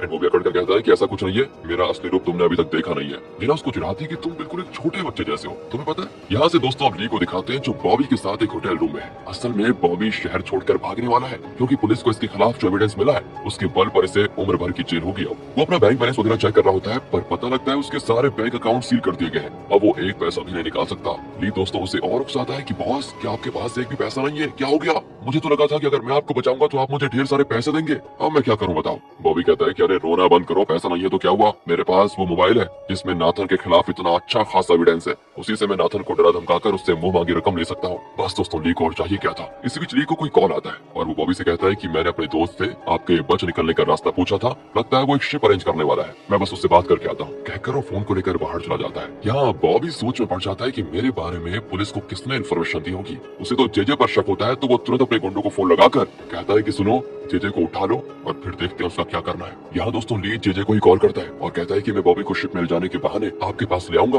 आप उसे पकड़ लेना और वो मोबाइल भी छीन लेना जिसमें एविडेंस है। कहकर वो फिर कमरे में जाकर बॉबी के आगे एक्टिंग शुरू कर देता है कि बॉस मेरे दोस्त ने चाइना जाने वाले एक शिप में आपका टिकट कटवा लिया है, वहाँ जाकर आप सेफ रहेंगे, पर जाने से पहले इस मोबाइल का एविडेंस दिखाकर पैसे जरूर ले जाइए वरना मुझे मेरे पैसे नहीं मिलेंगे, समझ रहे हो ना आप। इसी बीच दोस्तों जेजे अपने घर पहुंचता है पर तब बॉबी के गुंडे उसको पकड़कर पीट देते हैं, उसे कार में धकेल देते हैं। यहाँ बॉबी किसी को कॉल करता है और बताता है कि मोबाइल उसी जगह पर डिलीवर कर दो। ली पूछता है कि सर वैसे आपने वो मोबाइल छुपा के कहाँ रखा हुआ है, आप मुझे बताएंगे तो मैं भी कभी उस मेथड को आजमा लूंगा, मतलब आप जैसे बड़े लोगों से मैं कुछ तो सीख पाऊंगा कम से कम। एंड बॉबी भी उससे इंप्रेस होकर कहता है कि अरे कोई बड़ी बात नहीं है, मैंने उस फोन को ले जाकर एक जगह गिरवी रख दिया है, मैंने उसी को कॉल किया है, वो उस मोबाइल को मेरी बताई हुई जगह पर डिलीवर करने वाला है। इतने में बॉबी के आदमी उसे कॉल करते हैं कि हमने जेजे को उठा लिया। यहाँ बॉबी ली से कहता है कि शिप तक पहुंचने से पहले हमें एक और जगह जाना है, चलोगे। कहकर वो ली को एक जगह लेकर जाता है। ली की लोकेशन को दोस्तों यहाँ चार्ल्स ट्रैक कर रहा होता है और सोचता है कि शिप जाने की बजाय ये कहाँ जा रहा है, तो वो भी ली की कार को फॉलो करने लगता है। अब बॉबी ली को एक बिल्डिंग के पास कार रोकने को कहता है। वहाँ बॉबी के आदमी दोस्तों जेजे को भी लेकर आ गए थे। तब बॉबी जेजे से कहता है कि उस दिन तो बहुत अकड़ रहे थे, अब देखो मैं तुम्हारा क्या हाल करता हूँ। जेजे दोस्तों ली को देखकर हो जाता है शॉक। ली की भी समझ में नहीं आता कि वो रिएक्ट करे तो करे कैसे। और यहाँ पर होता है पार्ट 12 का दी एंड। बॉबी ने जेजे के साथ क्या किया, क्या ये लोग बॉबी से वो मोबाइल लेने में सफल हुए और क्या ली और जेजे बॉबी को अरेस्ट करवाने में सफल हुए। वेल इंसान हमने देखा कि ली किस तरह बड़ी चालाकी से बॉबी को पोर्ट की ओर लेकर जा रहा होता है क्योंकि उसने बॉबी को प्रॉमिस किया था कि मैं एक शिप में आपके बचने का इंतजाम करूंगा। लेकिन बीच रास्ते में बॉबी ने एक बिल्डिंग में गाड़ी रोकने को कहा, लेकिन वहाँ बॉबी के आदमियों ने जेजे को पकड़ कर रखा हुआ था। ली को देखकर जेजे और जेजे को इस हाल में देखकर ली दोनों शॉक हो जाते हैं। तो चलिए पार्ट 13 की शुरुआत में बॉबी जेजे को खूब लात मारता है कि तुमने मुझे पुलिस में फंसाया था ना। ली दोस्तों यहाँ पर जाकर भी कुछ नहीं कर पाता और मन ही मन सोच लेता है कि जेजे यही डिजर्व करता था। बहुत बढ़िया। फिर बॉबी जेजे को चेयर से बांधकर उसे और मारने लग जाता है। दूसरी ओर चार्ल्स ली के लोकेशन को ट्रेस करते हुए पुलिस को लेकर उस बिल्डिंग की ओर जा रहा होता है और लगता है कि 10 मिनट में वहाँ वो पहुंच भी जाएगा। लेकिन दोस्तों यहाँ बॉबी जेजे से पूछता है कि सच बताओ तुमने मुझे और नाथन को फंसाने के लिए ये सब कुछ किया था ना? सही कह रहा हूँ ना मैं तो यहाँ से बच निकल जाऊंगा, पर उससे पहले मैं तुम्हारा काम तमाम करके ही जाऊंगा। इतने में दोस्तों ली को एक कॉल आता है। बॉबी पूछता है किसका कॉल है? ली कहता है कि मेरे एक दोस्त का कॉल है जो आपके लिए शिप अरेंज कर रहा है। असल में दोस्तों ये कॉल चार्ल्स का था। वो बताता है कि हम पास आ गए, बस कुछ ही मिनटों के लिए तुम बॉबी को मैनेज कर लो। ली कॉल काटकर बॉबी से कहता है कि मेरा दोस्त कह रहा है कि शिप कुछ ही देर में निकलने वाली है, तो हमें जल्दी वहाँ पहुंचना होगा। तो दोस्तों बॉबी जेजे को मारने के लिए चाकू निकालता ही है। जेजे तो बेबस निगाहों से ली को देखता है कि कैसे भी करके मुझे बचा लो बेटा, लेकिन ली कुछ नहीं कर पाता और सोच लेता है कि इसके साथ शायद यही होना चाहिए था। पर बॉबी चाकू खोपने से पहले ली से कहता है कि तुम मुझसे बहुत कुछ सीखना चाहते थे ना, ये लो चाकू और कत्ल करने की प्रैक्टिस शुरू करो। अगर तुमने इसका कत्ल कर दिया तो मैं तुम्हें और ज्यादा पैसे दूंगा। बस दोस्तों ली यहाँ पर दुविधा में पड़ जाता है, पर अगर वो चाकू नहीं खोपेगा तो बॉबी को उस पर शक हो जाएगा, इसलिए वो चाकू लिए जेजे के पास जाता है। जेजे तो पीला पड़ जाता है और कहता है कि प्लीज ऐसा मत करो, ऐसा मत करो। बॉबी वो एकदम खुश हो जाता है कि जेजे मरने वाला है, लेकिन अचानक उसका चेहरा बदलता है और पता चलता है कि ली ने चाकू नहीं बल्कि उससे घुमाकर चाकू के हैंडल जेजे के पेट में घोपा था। जेजे को दोस्तों कुछ नहीं होता और तभी ली कहता है कि वो लोग आ गए। इतने में पुलिस कार का सायरन सुनाई पड़ता है और उस जगह को पुलिस घेर लेती है। चार्ल्स और पुलिस वालों को देखकर बॉबी बिल्कुल शॉक हो जाता है। उसके आदमी पुलिस पर भी हमला करते हैं, पर वो सभी को पकड़ लेते हैं। अब बॉबी यहाँ से अकेला बच निकलने की कोशिश करता है, पर ली उसे पकड़कर खूब पीटता है। दोस्तों ली फाइटिंग में किसी से कम नहीं था और बहुत बढ़िया अटैक करता है। तब जाकर बॉबी रियलाइज करता है कि इतनी देर से उसने ली पर विश्वास किया और सारा सच बता दिया। इतने में मोबाइल लेकर वो डिलीवरी वाला भी आ जाता है। दोस्तों पैकेज के अंदर वही फोन होता है जिसमें सारा एविडेंस है। बस जेजे तो खुशी के मारे ली को गले लगा लेता है। ली भी सोच लेता है कि बेटा अगली बारी तेरी है, याद रखना, तब तक के लिए जितना खुश होना है हो ले। यहाँ से दिखाते हैं कि डोडो ग्रुप का इन्फ्लुएंस यूज करके नाथन को लॉकअप से छुड़वा दिया जाता है। उसे पिकअप करने के लिए ली और एंड्रयू आए होते हैं। एंड्रयू को देखकर नाथन चिढ़ जाता है कि मुझे लेने इस मनुष्य को साथ लेकर क्यों आए। आखिर दोस्तों वो सब घर पहुंचते हैं, लेकिन नाथन एंड्रयू को घर के अंदर आने नहीं देता और कहता है कि तुम डोडो ग्रुप के नौकर हो, घर के अंदर आने की कभी सोचना भी मत। हाँ एंड्रयू नहीं, बेचारा एंड्रयू बहुत ही इंसल्टेड फील करता है। उसके जाने के बाद वो गेट को टच करके सोचता है इस बड़े घर में मेरी माँ का भी हक होना चाहिए था। दोस्तों घर पर चेयरमैन बड़ा गुस्से में होता है, लेकिन सिंडी मजे में होती है। उसे कोई फर्क नहीं पड़ता कि उसके भाई के साथ क्या हो रहा है। चेयरमैन की वाइफ टेंशन में होती है कि मेरा बेटा कब आएगा कब आएगा। इतने में नाथन आ जाता है और चेयरमैन से कहता है कि पापा मुझे बेल मिल गई है। मैंने कहा था ना कि मैंने कोई गलती नहीं की है। पर दोस्तों असल में 2-3 दिन के बाद कोर्ट ट्रायल शुरू होगा, जिसके बाद पता चलेगा कि ये कितना इनोसेंट है। और माँ कहती है कि बेटा तुम्हें जेल में कोई तकलीफ तो नहीं हुई ना, सब बढ़िया था ना। वो भी कहता है कि नहीं मम्मी मैं तो मजे में था। चेयरमैन कहता है कि बेटा जरा मेरे कमरे में आओ, तुमसे बिजनेस की जरूरी बातें करनी है। नाथन भी खुश होकर पापा के कमरे में जाता है। अब दोस्तों पहले चेयरमैन दरवाजा बंद करता है, उसके बाद नाथन की ऐसी कुटाई करता है कि मैं आपको क्या बताऊं। वो चिल्लाता है कि पापा मुझे छोड़ दो, मुझे मत मारो। बाहर से सभी सुन रहे होते हैं। चेयरमैन की वाइफ भी कहती है कि प्लीज दरवाजा खोलो, मत मारो मेरे बच्चे को। अंदर दोस्तों चेयरमैन अपने हाथ से नहीं गोल्फ स्टिक से भी पीट रहा होता है। बताओ। इसी बीच ली और मोजो सिंडी से कहते हैं कि सुनिए चेयरमैन आपकी बात जरूर मानेंगे, प्लीज चलिए और कहिए कि वो नाथन को ना मारे। पर कहाँ दोस्तों, वो तो एकदम कूल होकर कहती है कि एक न एक दिन तो नाथन की दुहाई होनी थी। वैसे ली कल हॉस्पिटल में मेरी एड का ट्रायल शूट है, जल्दी से तैयारी कर दो, समझे। यहाँ से दिखाते दोस्तों नाथन ऑफिस आता है, सर पे चोट लगी हुई है उसके। लगता है पापा ने इसका सर फोड़ने में कोई कसर नहीं छोड़ी। वो अपनी टीम से कहता है कि 2 दिन में कोर्ट ट्रायल शुरू होगा और अगर तुम लोगों ने मेरी अच्छे से मदद की तो मैं बहुत बढ़िया बोनस दूंगा सबको। अब दोस्तों जिना परेशान हो जाती है कि नाथन तो बाहर आ गया, लेकिन बेकसूर केन्या अभी भी जेल में बंद है। डोडो ग्रुप हॉस्पिटल में एड शुरू होता है और उसमें सिंडी बताती है कि डोडो ग्रुप हॉस्पिटल में हम पेशेंट्स को अपना परिवार मानते हैं, उनकी देखभाल करते हैं। ये सारी चीज देखकर केन्या की बेटी भाग कर आती है और सिंडी को पकड़कर चिल्लाती है कि तुम झूठ क्यों बोलती हो, तुम सब झूठे हो। सिंडी दोस्तों चौंक जाती है कि ये बच्ची कौन है। अब इतने में एक सिक्योरिटी गार्ड आकर उस बच्ची को दूसरी ओर धक्का दे देता है। वो गिरकर बेचारी बेहोश हो जाती है। सिंडी बहुत डर जाती है कि अब क्या होगा। इतने में जिना आकर उस बच्ची को उठाती है और डॉक्टर को तुरंत बुलाती है। सिंडी बाहर जाकर ली से पूछती है क्या उस बच्ची की ये हालत मेरे भाई नाथन की वजह से हुई है? क्या वो टी9 का अंधाधुंध यूज करके मासूम लोगों की जान के साथ खेल रहा है? ली कहता है कि हाँ मैं भी शर्मिंदा हूँ कि ऐसे बॉस के लिए मुझे काम करना पड़ रहा है। इतने में जिना आकर बताती है कि वो लड़की अब ठीक है, कोई टेंशन लेने की जरूरत नहीं है, उसे कैंसर है वैसे, और वो अक्सर इस तरह बेहोश होती है। सिंडी दोस्तों अब उस चुटकी से मिलने जाती है और मजाक करने लग जाती है कि तुम बेहोश होने की एक्टिंग कर रही थी ना। एंड वो भी कहती है कि हाँ मैं एक्टिंग कर रही थी, इसलिए मेरे सारे बाल झड़ गए और मुझे रोज बहुत सारी दवाइयाँ खानी पड़ती है, इसलिए मैं स्कूल नहीं जा पाती, जबकि सारे बच्चे स्कूल जाते हैं। देखो मैं पढ़ने के बजाय यहाँ हॉस्पिटल में पड़ी रहती हूँ। दोस्तों चुटकी के मुंह से इतनी दुख भरी बातें सुनकर ना लगता है सिंडी पिघल गई यहाँ पर। उसे बहुत बुरा लगता है और कहती है मैं जानती हूँ कि तुम्हारी माँ को जेल में रखा गया है और मैं उन्हें बाहर निकालने का इंतजाम करूंगी, वो जल्द से जल्द बाहर होंगी। लेकिन दोस्तों चुटकी कहती है, मुझे पता है आप झूठ बोल रही है, हमारी कोई मदद नहीं करने वाला। सिंडी कहती है, तुम्हें नहीं पता कि मैं कौन हूँ बेटी, मैं प्रॉमिस करती हूँ कि मैं तुम्हारी माँ को बाहर लेकर आऊंगी। लगता है दोस्तों सिंडी में थोड़े अच्छे गुण भी है। तो चुटकी कहती है कि आप भी उसी बड़ी कंपनी से बिलोंग करती हैं जो झूठ के सिवाय और कुछ नहीं कहते, आप चले जाइए यहाँ से, कहकर वो बेचारी लेट जाती है। अब दोस्तों सिंडी को अपने भाई पर इतना गुस्सा आता है ना कि वो ऑफिस जाकर उसी से पूछ लेती है, क्या T9 कार्सिनोजन है? वो कहता है कि इतना चिल्ला क्यों रही हो, धीरे बोलो, कहकर वो उसे अपने ऑफिस में लेकर जाता है और कहता है कि बाकी लोग कुछ भी कह ले पर तुम उसे सच मानकर मुझ पर उंगली उठा रही हो, समझी? वो कहती है कि मैं तुम्हारा ऐसा पर्दाफाश करूंगी कि तुम उम्र भर जेल में सड़ोगे। मैं अभी पापा को सब बताने जा रही हूँ। वो डर जाता है दोस्तों कि पापा को तो हार्ट प्रॉब्लम है, तुम और कुछ बताकर उनको मार डालोगे क्या? और वैसे T9 कोई खतरनाक केमिकल नहीं है, समझी, उससे कोई खतरा नहीं होता। इतने में दोस्तों चेयरमैन का कॉल आता है। नाथन के तो पसीने छूट जाते हैं कि कहीं पापा को पता तो नहीं चल गया। चेयरमैन कहता है कि एक बात बताओ, तुमने मुझसे ये क्यों छुपाया कि T9 में तुमने कार्सिनोजन केमिकल्स मिक्स किया है? तुम अभी घर आ जाओ, मुझे तुमसे अभी बात करनी है अर्जेंट। बस नाथन तो गया काम से। वो चेयरमैन से मिलने जाते हैं तो चेयरमैन कहता है, कोर्ट में जजमेंट आने से पहले तुम्हें यूएस जाना होगा, तुम यहाँ मत रहो। नाथन कहता है कि मैं आपको यकीन दिलाता हूँ कि मैं बेकसूर हूँ और कोर्ट भी यही कहने वाली है, इसलिए मुझे यूएस जाने की नौबत ही नहीं आएगी, कहकर वो चला जाता है। दोस्तों अब चेयरमैन पीए से कहता है कि तुम पता लगाओ कि क्या सच में T9 में नाथन ने कार्सिनोजन को मिक्स किया था या फिर नहीं। अब यहाँ दूसरी ओर चार्ल्स के ऑफिस में वो उस मोबाइल में रिकॉर्ड किया वो वीडियो देख रहे होते हैं। उससे साफ पता चलता है कि T9 में कार्सिनोजन है और वो कितना खतरनाक है और उसी की वजह से लोगों को कैंसर हो रहा है। जेजे और चार्ल्स तो बड़े खुश होते हैं कि अब उनकी मंजिल ज्यादा दूर नहीं है। यहाँ दोस्तों पीए चेयरमैन को बताता है कि हाँ T9 में कार्सिनोजन है और इसके बारे में एक वीडियो एविडेंस भी मिला है और वो अभी चार्ल्स के पास है। आप कहे तो मैं चार्ल्स से बात करूं क्या, ताकि वो इस एविडेंस को कोर्ट में पेश न करे? चेयरमैन दोस्तों रात भर सोचकर पीए से कहता है, इस मामले को डील करने के लिए मुझे एक विश्वसनीय आदमी की जरूरत है। तो पीए मोजो का नाम लेता है कि वो आपका वफादार है और आपके लिए कुछ भी करने को तैयार है। दोस्तों आपको याद होगा पीए ने मोजो को प्रॉमिस किया था कि अगर वो चेयरमैन के नाजायज बेटे का पता लगाएगा तो पीए मोजो को चेयरमैन के नजदीक जाने का मौका दिलवाएगा। और चेयरमैन भी उसकी वफादारी को टेस्ट करने के लिए कई सवाल पूछता है और मोजो उसे कन्विंस करने में बिल्कुल सफल भी हो जाता है। तो इस तरह अब चेयरमैन को मोजो पर हो गया है दोस्तों पूरा विश्वास।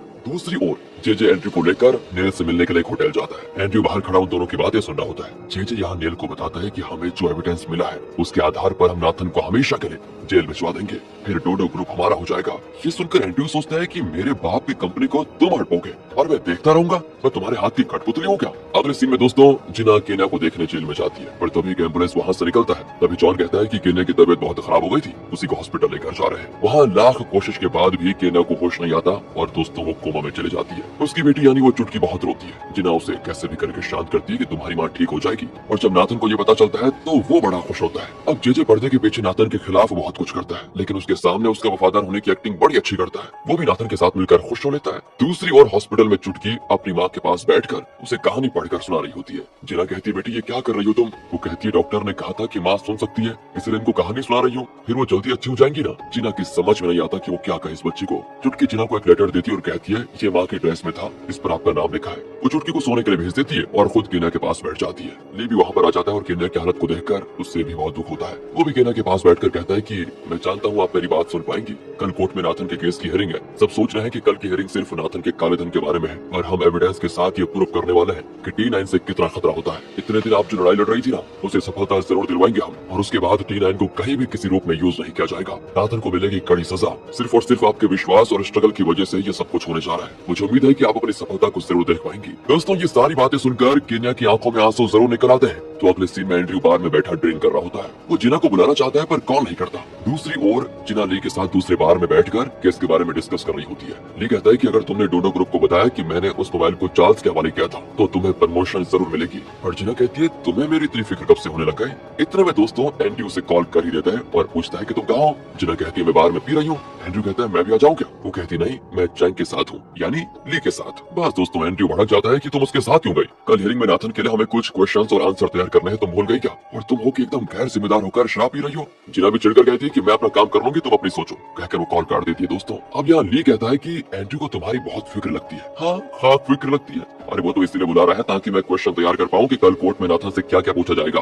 और उसके हिसाब से हमें नाथन को ट्रेन करना है कि क्या जवाब देना है उसे। अगले दिन दोस्तों कोर्ट की हियरिंग से पहले ली, जिना और एंड्रयू नाथन को कुछ क्वेश्चंस देने आते हैं और बताते हैं कि इसमें जो जवाब है वही कोर्ट में दीजिएगा। हीरो नाथन को लेकर कोर्ट जाने लग जाते हैं। रास्ते में जिना नाथन को समझा रही होती है कि तुम्हें किस तरह जवाब देना है। वो गधा सुनते सुनते जिना के कंधे पे हाथ डालता है और जबरदस्ती अपनी ओर खींचने लगता है। जिना भी उसका हाथ उठाती है, पर वो कहाँ मानने वाला था। रियर व्यू मिरर से एंड्रयू सब कुछ देख रहा होता है। उसे बहुत गुस्सा आता है उस समय तो। ली भी ये देख लेता है और अचानक स्टीयरिंग को दूसरी ओर घुमाता है और एंड्रयू सडन ब्रेक मारता है। इसी वजह से नाथन आगे की सीट से टकरा जाता है और ये बहुत ही अच्छा मौका है। ये सोचकर जिना नाथन के पैर पर अपना पैर खोप देती है। वो भी दर्द से चिल्लाने लग जाता है तो जिना कहती है सॉरी सर, सडन ब्रेक की वजह से गलती हो गई और पैर आपको लग गया। नाथन तो फिर एंड्रयू को डांटता है कि सड़क देखकर गाड़ी चलाओ, गले गई क्या। एंड्रयू हंसकर कहता है कि सॉरी सर, वो पॉट होल आ गया था, मैंने ध्यान नहीं दिया। इस तरह दोस्तों वो आखिरकार कोर्ट पहुंच जाते हैं। कोर्ट के अंदर बाथरूम में जेजे और चार्ल्स की मुलाकात होती है। वो डिस्कस कर रहे होते हैं कि एविडेंस अगर जज ने एक बार देख लिया बस तो वो नाथन को ऐसी सजा देंगे कि वो हमेशा के लिए हमारे रास्ते से हट जाएगा। चार्ल्स कहता है सुनिए, मैंने तो आपको बताया वो काम कर दिया, अब आपकी बारी मेरे लिए कुछ करने की। क्या आपने अपने ससुर यानी नेल से वो बात की जो मैंने कहा था आपको।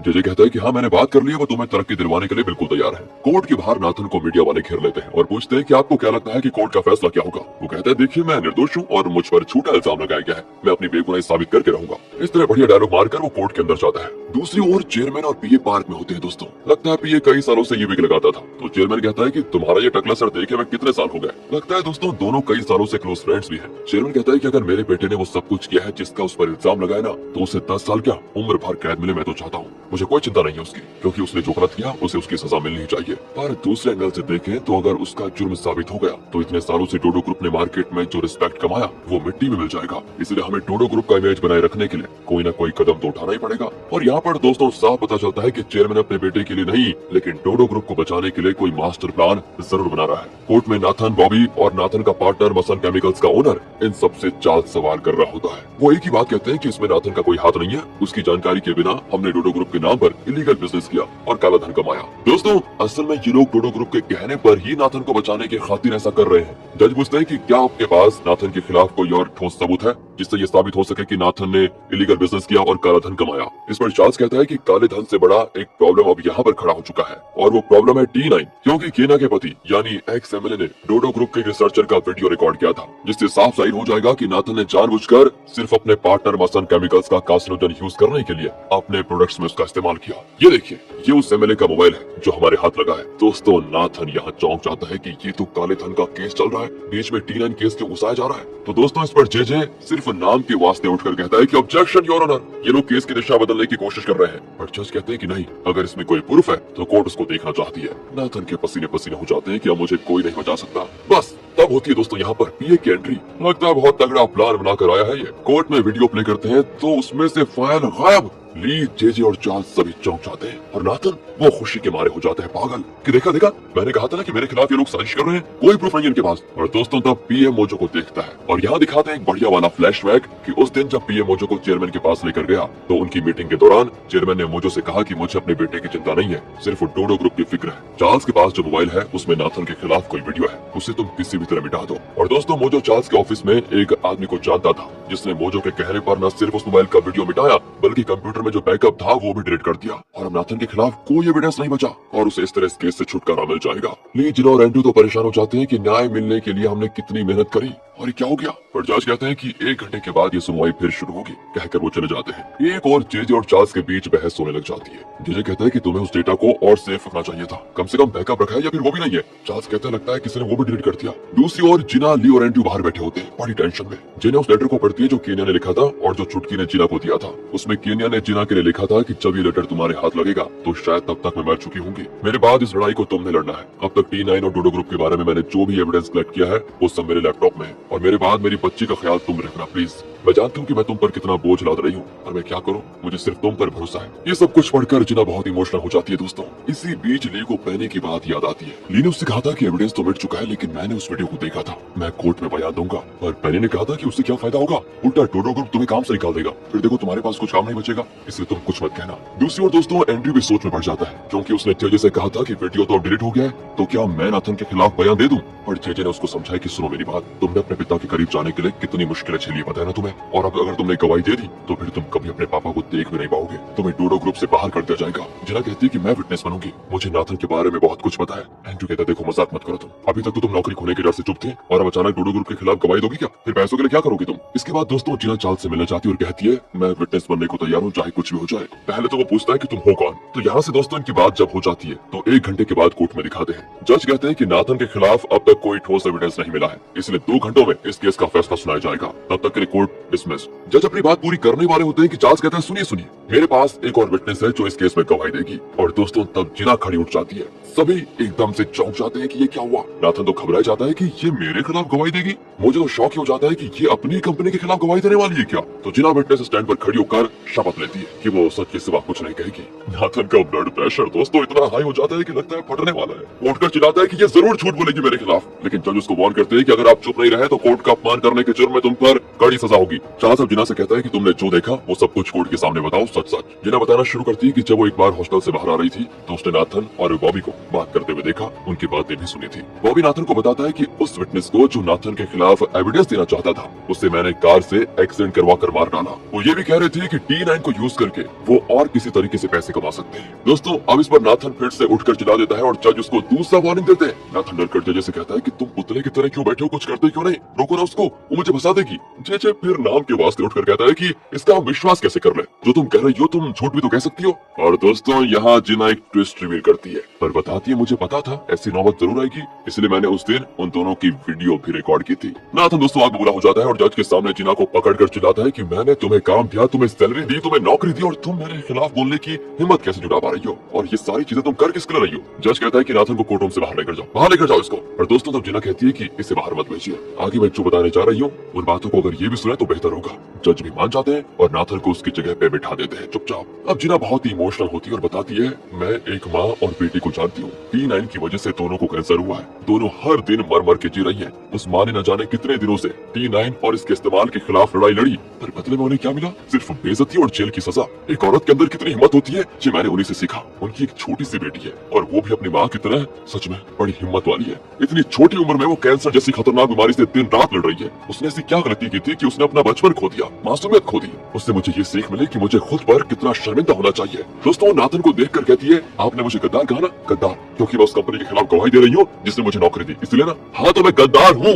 आपके प्लांट में जो T9 यूज करके प्रोडक्ट्स बनते हैं उसकी वजह से न जाने कितने हजार लोगों को कैंसर हुआ है, कितने ही लोग मारे गए हैं और इस वक्त भी मर रहे हैं। सारा सच जानकर भी मैंने उन लोगों की मदद नहीं की और चुप रही सिर्फ इसलिए कि डोडो ग्रुप में मेरी नौकरी ना चली जाए। इस हिसाब से तो मैं गद्दार हूँ ही। मैंने अपने लोगों के साथ गद्दारी की है, सच में गद्दारी की है। अगर मैं पहले ही आपके खिलाफ अपना मुंह खोल देती तो शायद कई लोगों की जान बच सकती थी। दोस्तों ये सुनकर ली की आंखों में भी आंसू आ जाते हैं। और यहाँ पर पिछले पार्ट के एंड में हमने देखा कि किस तरह जिना ने अपने ही एम्प्लॉयर यानी डोडो ग्रुप के चेयरमैन के बेटे नाथन के खिलाफ वीडियो एविडेंस पेश किया था, जिससे कि यह साबित हो गया था कि नाथन ने न सिर्फ इलीगल बिजनेस करके काला धन कमाया बल्कि उसने अपने प्रोडक्ट्स में खतरनाक T9 केमिकल यूज किया है जो कि कार्सिनोजन है। तो पार्ट 14 की शुरुआत में दिखाते हैं कि जज ये फैसला सुना देते हैं कि नाथन को होगी 6 साल की कठोर कारावास, यानी कि 6 साल जेल में उसे मुश्किल से मुश्किल काम दिया जाएगा। जे तो दोस्तों बड़ा खुश होता है, हालांकि उसके बड़े बड़े षड्यंत्र नाकामयाब हो गए थे पर कम से कम जिना के इस छोटे एविडेंस ने उसका मकसद पूरा तो कर ही दिया है। जिना कोर्ट से बाहर आ रही होती है तो बड़ी दुखी लगती है क्योंकि अब उसको नौकरी से निकाल दिया जाएगा। लियो उसे संभालता है कि देखो हम सब तुम्हारे साथ हैं, तुम फिक्र मत करो।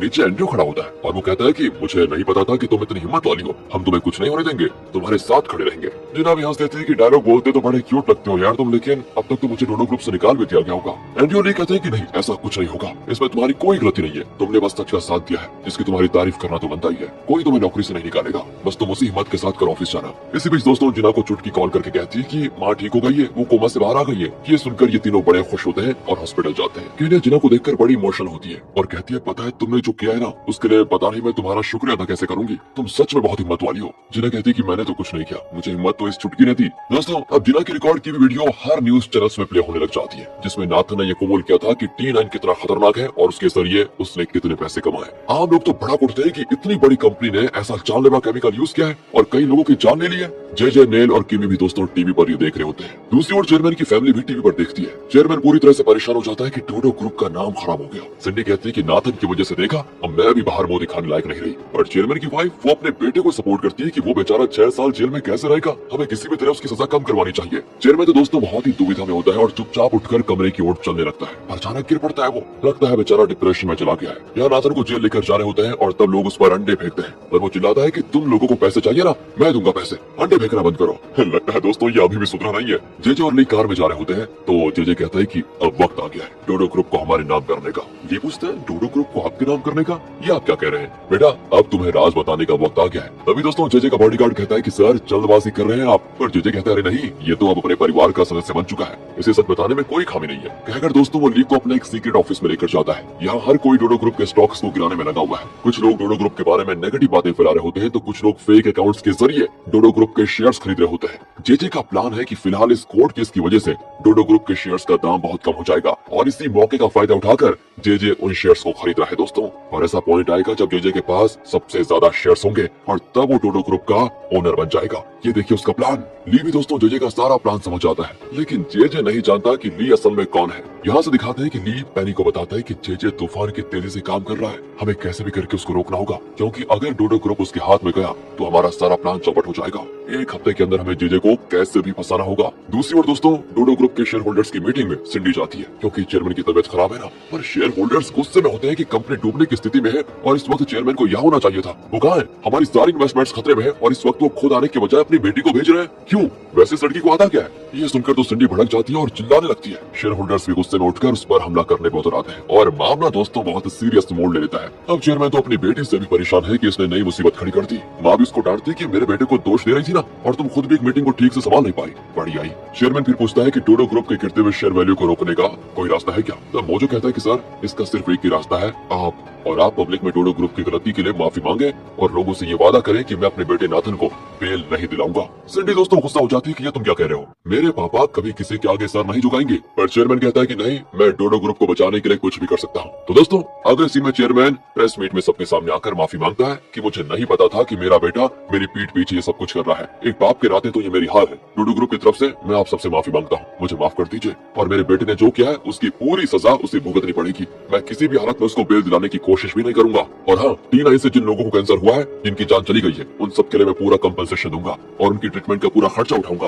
मैं अपनी तरफ से भी आप सबके सामने माफी मांगता हूँ। कहकर दोस्तों चेयरमैन सबके सामने सर झुकाकर माफी मांगता है। ये भी टीवी पर आता है और केन्या और चुटकी बड़ी खुश होती है कि चलो आखिर हमारी लड़ाई बेकार नहीं गई। और दोस्तों अब T9 पर पूरी तरह से रोक लगा दी जाएगी। दूसरी ओर जेजे, नेल, ली, किमी, पेनी डिनर कर रहे होते हैं। जेजे तो बड़ा खुश होता है कि हमारा मकसद तो पूरा हो गया, पर मैंने सोचा भी नहीं था कि चेयरमैन पब्लिक में इस तरह माफी मांगेगा। और दोस्तों इस डिनर में शामिल होने के लिए आते हैं कोरिया के 3 वीआईपीज। उनमें से एक डिफेंस इंडस्ट्री का सीईओ होता है जिसका नाम है विक्टर। इन सबको देखकर ली और पेनी एकदम चौंक जाते हैं, क्योंकि लगता है इनके जरिए जेजे कुछ अलग ही लेवल पर बड़ा प्लान कर रहा है। उनकी मीटिंग होती है और ली उनकी बातें सुन रहा होता है। यहाँ पता चलता है कि डोडो ग्रुप को खरीदने के लिए जेजे को पैसे दोस्तों यही लोग दे रहे हैं और बदले में इन वीआईपीज ने जो क्राइम किए थे उन्हें छुपाने में नेल इनकी मदद कर रहा है। इस तरह क्राइम में एक दूसरे का साथ देकर ये लोग ऊंचे लेवल पर पहुंचना चाहते हैं। इतना ही नहीं, ये लोग नेल को कोरिया के प्रेसिडेंशियल इलेक्शन में खड़ा करने की सोच रहे हैं। अब दोस्तों यहाँ जेल में दिखाते हैं तो नाथन से मिलना उसका असिस्टेंट आता है। वो गुस्से में कहता है कि मैं 6 साल इस जेल में सड़ने को तैयार नहीं हूँ, कुछ भी करो और मुझे यहाँ से बाहर निकालो। और हाँ, तब तक तुम उस जिना को फॉलो करके पता लगाओ कि वो कहाँ जाती है, क्या करती है, क्योंकि जेल से छूटने के बाद तो मुझे सबसे पहले उसे ठिकाने लगाना है। तो दोस्तों अगले दिन जिना हिम्मत करके ऑफिस चली जाती है, पर वहाँ कोई उसका मुंह तक देखने को तैयार नहीं होता। शेरिल तो दोस्तों उससे लड़ने लग जाती है कि अब क्यों मुंह लेकर यहाँ पर काम करने के लिए आ गई, चलो यहाँ से। जिना का टीम लीडर उसके मुंह पे फाइल फेंक देता है कि ये काम आज शाम तक पूरा करो वरना काम छोड़ दो। एंड्रयू को दोस्तों बहुत बुरा लगता है, पर वो खुलेआम जिना के सपोर्ट में कुछ नहीं बोल सकता। सिंडी जिना को बुलाकर कहती है तुम यहाँ पर क्यों आई हो, है? क्या तुम नहीं जानते कि तुम कितनी बड़ी प्रॉब्लम में फंसने वाली हो? चुपचाप रिजाइन करके यहाँ से निकल जाओ। जिना कहती देखो मैं रिजाइन तो देने वाली हूँ नहीं। और दोस्तों ये कहकर वो चली जाती है। शेरिल ने तो जिना का चेयर तक निकाल दिया था। जिना बहुत देर खड़ी काम कर रही होती है। एंड्रयू डायरेक्टली तो उसकी मदद नहीं कर पाता, लेकिन वो हाउसकीपर से कहकर जिना के लिए खाना वगैरह खरीद कर देता है और उसकी बड़ी केयर करता है। और दोस्तों यहाँ पर जो आफत जिना पर आने वाली थी शायद वो नहीं जानती थी। चेयरमैन की वाइफ को पता चलता है कि जिना ऑफिस आई है, तो वो भी ऑफिस आ जाती है और जिना को देखते ही वो उसके गाल पर जोर का तमाचा मारती है। कहती है तुम्हारी इतनी हिम्मत कि हमारे खिलाफ गवाही देकर तुम हमारे ऑफिस में काम करने आ गई। तुम जैसी लड़की को काम पर रखकर हमने बहुत बड़ी गलती कर दी है। तुमने हमारी पीठ पीछे चाकू घोंपा है हम पर। अभी के अभी अपना सामान उठाओ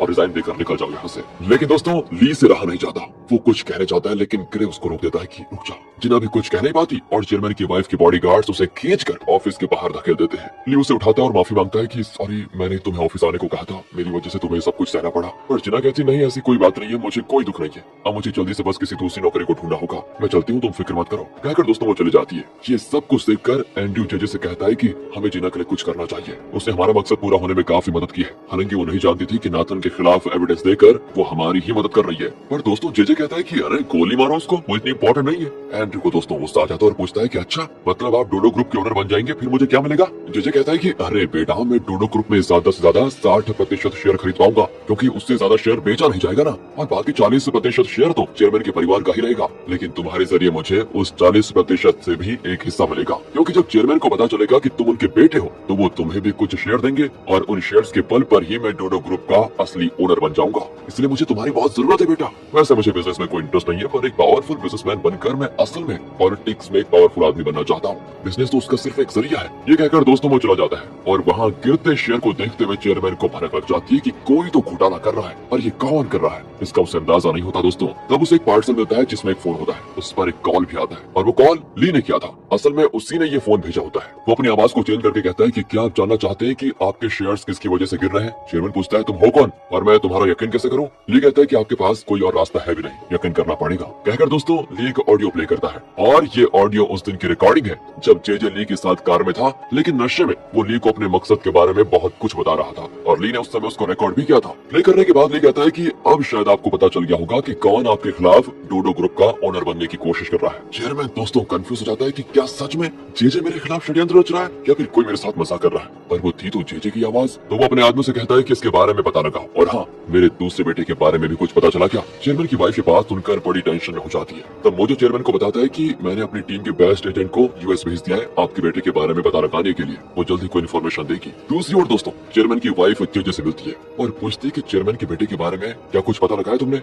जेजे कहता है कि मैं नाथन के केस में इतना उलझा हुआ हूँ कि चेयरमैन के दूसरे बेटे को ढूंढने में मेरे को टाइम ही नहीं लगा। तो दोस्तों चेयरमैन की वाइफ कहती है तुम कुछ भी करो, पर वो लड़का चेयरमैन के हाथ नहीं लगना चाहिए, वरना वो उस लड़के को मेरे बेटे की जगह पे बैठा देगा, जो कि मैं बिल्कुल भी नहीं चाहती। ये कहकर वो चली जाती है। यहाँ जेजे एंड्रू से कहता है कि तुम्हारे पापा तुम्हें ढूंढ निकालना चाहते हैं, और यही मौका है तुम्हें उनके पास ले जाने का। तुम तैयार हो जाओ, अपने पापा से मिलने के लिए चलो। दूसरी ओर मोजो ने दोस्तों रोशी को यूएस भेजा था ताकि वो चेयरमैन के नाजायज बेटे का पता लगा पाए, यानी एंड्रू का पता लगा पाए। रोशी उसकी कॉलेज की एक लड़की से मिलती है और पूछती है कि एंड्रू के बारे में तुम क्या जानती हो? वो बताती है वो एकदम चुप रहता था, किसी से ज्यादा बात नहीं करता था, पर कॉलेज की ईयर बुक में उसके बारे में हमने लिखा जरूर था। कहकर वो रोशी को एक ईयर बुक दिखाती है, जिसको देखकर रोशी एकदम होती है शॉक। उसमें होती है एंड्रू की फोटो जो डूडो ग्रुप में काम करता है। वो तुरंत मोजो को कॉल करके बताना शुरू करती है, पर मोजो कहता है मैं बिजी हूँ, बाद में कॉल करना, तो मुझे मेल भेज दो। एंड दोस्तों बाद में जब वो लिफ्ट में मेल को देखता है तो एंड्रू की फोटो को देखकर एकदम से शॉक। लिफ्ट में जेजे और एंड्रू चढ़ते हैं तो मोजो एंड्रू को देखता रह जाता है कि ये चेयरमैन का बेटा, क्या संयोग है। वो तुरंत जाकर चेयरमैन को बताता है कि आपके बेटे का पता लग चुका है,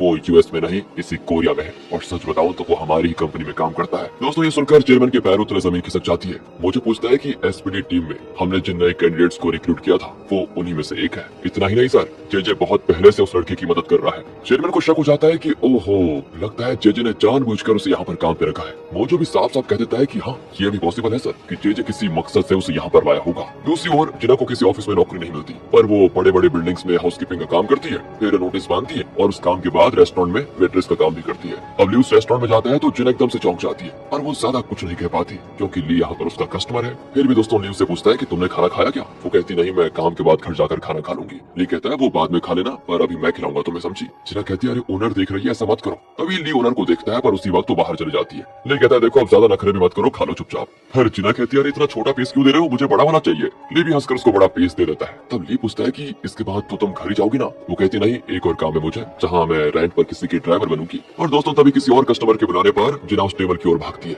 ली को बहुत बुरा लगता है कि जी कितनी मुश्किल से अपना गुजारा कर रही है। अब काम के बाद जिना बाहर जाती है जहाँ उसको एक कार को ड्राइव करने के लिए हायर किया गया था, और दोस्तों वहाँ पर भी ली उसी का क्लाइंट होता है। जिना पूछती है ये क्या मजाक है, अगर कोई नशे में होता है तो वो अपने लिए ड्राइवर हायर करते हैं, वही काम करने के लिए आई थी, तुमने पी रखी है क्या? वो कहता है नहीं, पर आज तुम मेरी ड्राइवर नहीं, मैं तुम्हारा ड्राइवर बनूंगा। कहकर ली उसे अपनी कार में लेकर जाता है। दिन भर अलग अलग काम करके वो थकी होती है और बैठी बैठी सो भी जाती है। ली बहुत ही गिल्टी फील करता है कि वो जिना की ज्यादा मदद नहीं कर पा रहा है। फिर दोस्तों वो उसे घर में ड्रॉप करता है, उसे अच्छा खासा टिप्स भी देता है। जिना कहती देखो मुझे और कर्जदार मत बनाओ, मुझे पहले से तुम्हें बहुत सारे पैसे लौटाने, और आगे से मुझ पर तरस खाकर ये सब मत किया करो प्लीज। मैं मेहनत करके कमा रही हूँ और तुम्हारे पैसे भी लौटा दूंगी, हमारे बीच सिर्फ दोस्ती होनी चाहिए, उधार नहीं। कहकर वो चली जाती है। लेकिन यहाँ दूसरी ओर देखिए चेयरमैन एंड्रू से मिलना चाहता है, तो जेजे उसको लेकर चेयरमैन के घर आता है। एंड्रू वैसे नर्वस होता है कि अपने पिता से उसकी पहली मीटिंग बतानी कैसे होगी। जेजे भी उसको हिम्मत देता है कि अरे कोई नहीं, तुम्हारे पापा है, डरने की कोई बात नहीं है, अपना चेहरा बस एकदम मासूम रखना और उन्हें पापा ही कहना, तभी उनको तुम पर प्यार आएगा। लेकिन जब एंड्रू चेयरमैन के पास जाता है तो वो बहुत नर्वस होता है। दोनों एक दूसरे को कुछ देर चुपचाप देखते रहते हैं। आखिर चेयरमैन पूछ लेता है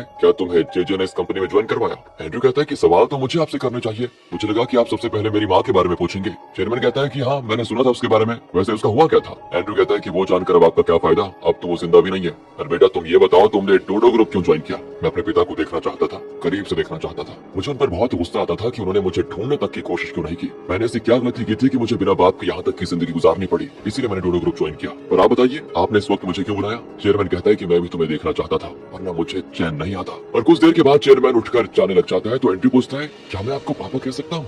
ये सुनकर चेयरमैन बहुत इमोशनल होकर उसे गले लगा देता है। दोस्तों यहाँ से दिखाते हैं कि दोनों बैठकर आराम से डिनर कर रहे होते हैं। चेयरमैन कहता है कि तुम्हें अब डोडो ग्रुप में एम्प्लॉय के तौर पर काम करने की कोई जरूरत नहीं है, और एंड्रू कहता है नहीं मुझे एसपीडी में ही काम करना है। और इसी बीच चेयरमैन को उसी फोन पर एक कॉल आता है जो ली ने पार्टनर में भेजा था। दोस्तों ली वॉइस चेंजर के जरिए कहता है कि मेरे पास और भी एविडेंस है जिसे मैं आपको दिखाना चाहता हूँ, लेकिन आपको मेरी बताई जगह पर अकेले आना पड़ेगा। चेयरमैन की समझ में नहीं आता कि अब इसका यकीन करूं या ना करूं, पर और कोई रास्ता न पाकर वो मान जाता है। तब मोजो पूछता है कि सर क्या हम छुप कर आपका पीछा करें? चेयरमैन कहता है कि नहीं मैं अकेला ही जाऊंगा। कहकर दोस्तों वो अकेला ड्राइव करके उस जगह पर पहुंच जाता है जो कि एक चर्च है, पर वो नहीं जानता कि एंड्रू भी उसकी कार का पीछा कर रहा है। अब चेयरमैन चर्च के अंदर जाता है तो ली वहाँ पर कई फोटोज दिखाता है, जिससे ये पता चल जाता है कि जेजे किस तरह कोरिया की 3 बड़े वीआईपीज की मदद से डोडो ग्रुप को खरीदने की कोशिश कर रहा है, और एक सीक्रेट ऑफिस लगाकर वो डोडो ग्रुप के गिरते हुए शेयर वैल्यू का फायदा उठाकर उन शेयर्स को खरीद रहा है। और भी कई एविडेंस वो दिखाता है जिससे जेजे का असली मकसद साफ पता चल जाता है। दोस्तों और ये देखकर चेयरमैन तो बिल्कुल बौखला जाता है। वो फोन पर ली से पूछता है कि तुम ये सब कैसे कलेक्ट कर पाए, तुम हो कौन और तुम्हें आखिर चाहिए क्या? ली कहता है कि मेरे बारे में जानकर आपको करना क्या है, आप बस इतना समझ लीजिए कि आपके खिलाफ असल में कौन काम कर रहा है। चेयरमैन कहता है कि मैं यहाँ अकेला आया हूँ, तुम्हें मेरे सामने आने में इतना डर क्यों लग रहा है? सामने आकर बात क्यों नहीं करते तुम? मैं भी तो एकदम अकेला ही हूँ, और मैं भी तो देखना चाहता हूँ कि कौन है जो मेरी इतनी भलाई करने की सोच रहा है। ली दोस्तों फोन से वॉइस चेंज निकाल कर चेयरमैन के सामने आकर कहता है मैं चैंग हूँ, आपकी कंपनी का एम्प्लॉय। दोस्तों आपको तो बताइए ना ली ही चैंग है, उसने नाम चेंज करके रखा हुआ है, बस कंफ्यूज तो नहीं हो गए? एंड उसको देखकर चेयरमैन चौंक जाता है। इतने में बाहर एंड्रू भी आ जाता है और यहाँ पर होता है पार्ट 14 का दी एंड। कैसे टाइम पे दी एंड कर। तो पिछले पार्ट के एंड में हमने देखा कि ली ने चेयरमैन को चर्च में बुलाया था और उसे जेजे की सारी काली करतूतों का प्रूफ भी दिखाया था। जब चेयरमैन ली को सामने आने को कहता है तो ली उसके सामने आ जाता है। दोस्तों और क्योंकि पता है आपको डोडो ग्रुप में ली का नाम चैंग है, तो चेयरमैन चौंक कर पूछता है कि चैंग क्या तुम मुझे सारा प्रूफ दिखा रहे थे? अरे तुम्हें अगर मेरी मदद करनी थी तो छुपकर करने की क्या जरूरत पड़ गई तुम्हें? ली कहता है देखिए हर वक्त आपको कई लोग घेरे होते हैं जो खुद को आपका वफादार बताते हैं, वो कभी मुझे आपके करीब आने नहीं देते, इसलिए मुझे तरीका अपनाना पड़ा। इतना ही नहीं मैं जेजे के साथ रहकर ये सारी इन्फॉर्मेशन कलेक्ट कर रहा था, और अगर जेजे को पता चल जाता कि मैं उनके खिलाफ काम कर रहा हूँ तो वो मुझे नहीं छोड़ते। चलो बहुत अच्छी बात है, पर तुम जेजे के खिलाफ क्यों काम कर रहे हो? तुम्हारी उससे ऐसी क्या दुश्मनी है? सर जेजे ने मेरे परिवार के साथ बहुत बुरा किया था और उसी का बदला मैं उससे लेना चाहता हूँ। मैंने भगवान से प्रार्थना की थी कि जेजे को सजा मिले, पर भगवान ने मेरा साथ नहीं दिया, इसलिए मैं खुद ही जेजे को पूरी तरह से मिटाने के लिए निकल पड़ा। अरे पर जेजे ने ऐसा क्या कर दिया तुम्हारे परिवार के साथ? ली दोस्तों बताने वाला होता है, लेकिन तब उसे दूर से किसी की आहट सुनाई देती है। ली कहता है कि मैंने आपको अकेले आने को कहा था, लेकिन लगता है आप किसी को साथ लेकर आए हैं और मुझे आप पर भी भरोसा नहीं है। कहकर दोस्तों वो जल्दी से निकल जाता है और एंड्रू उसको जाते हुए देख लेता है। उसकी समझ में नहीं आता कि ये कौन हो सकता है।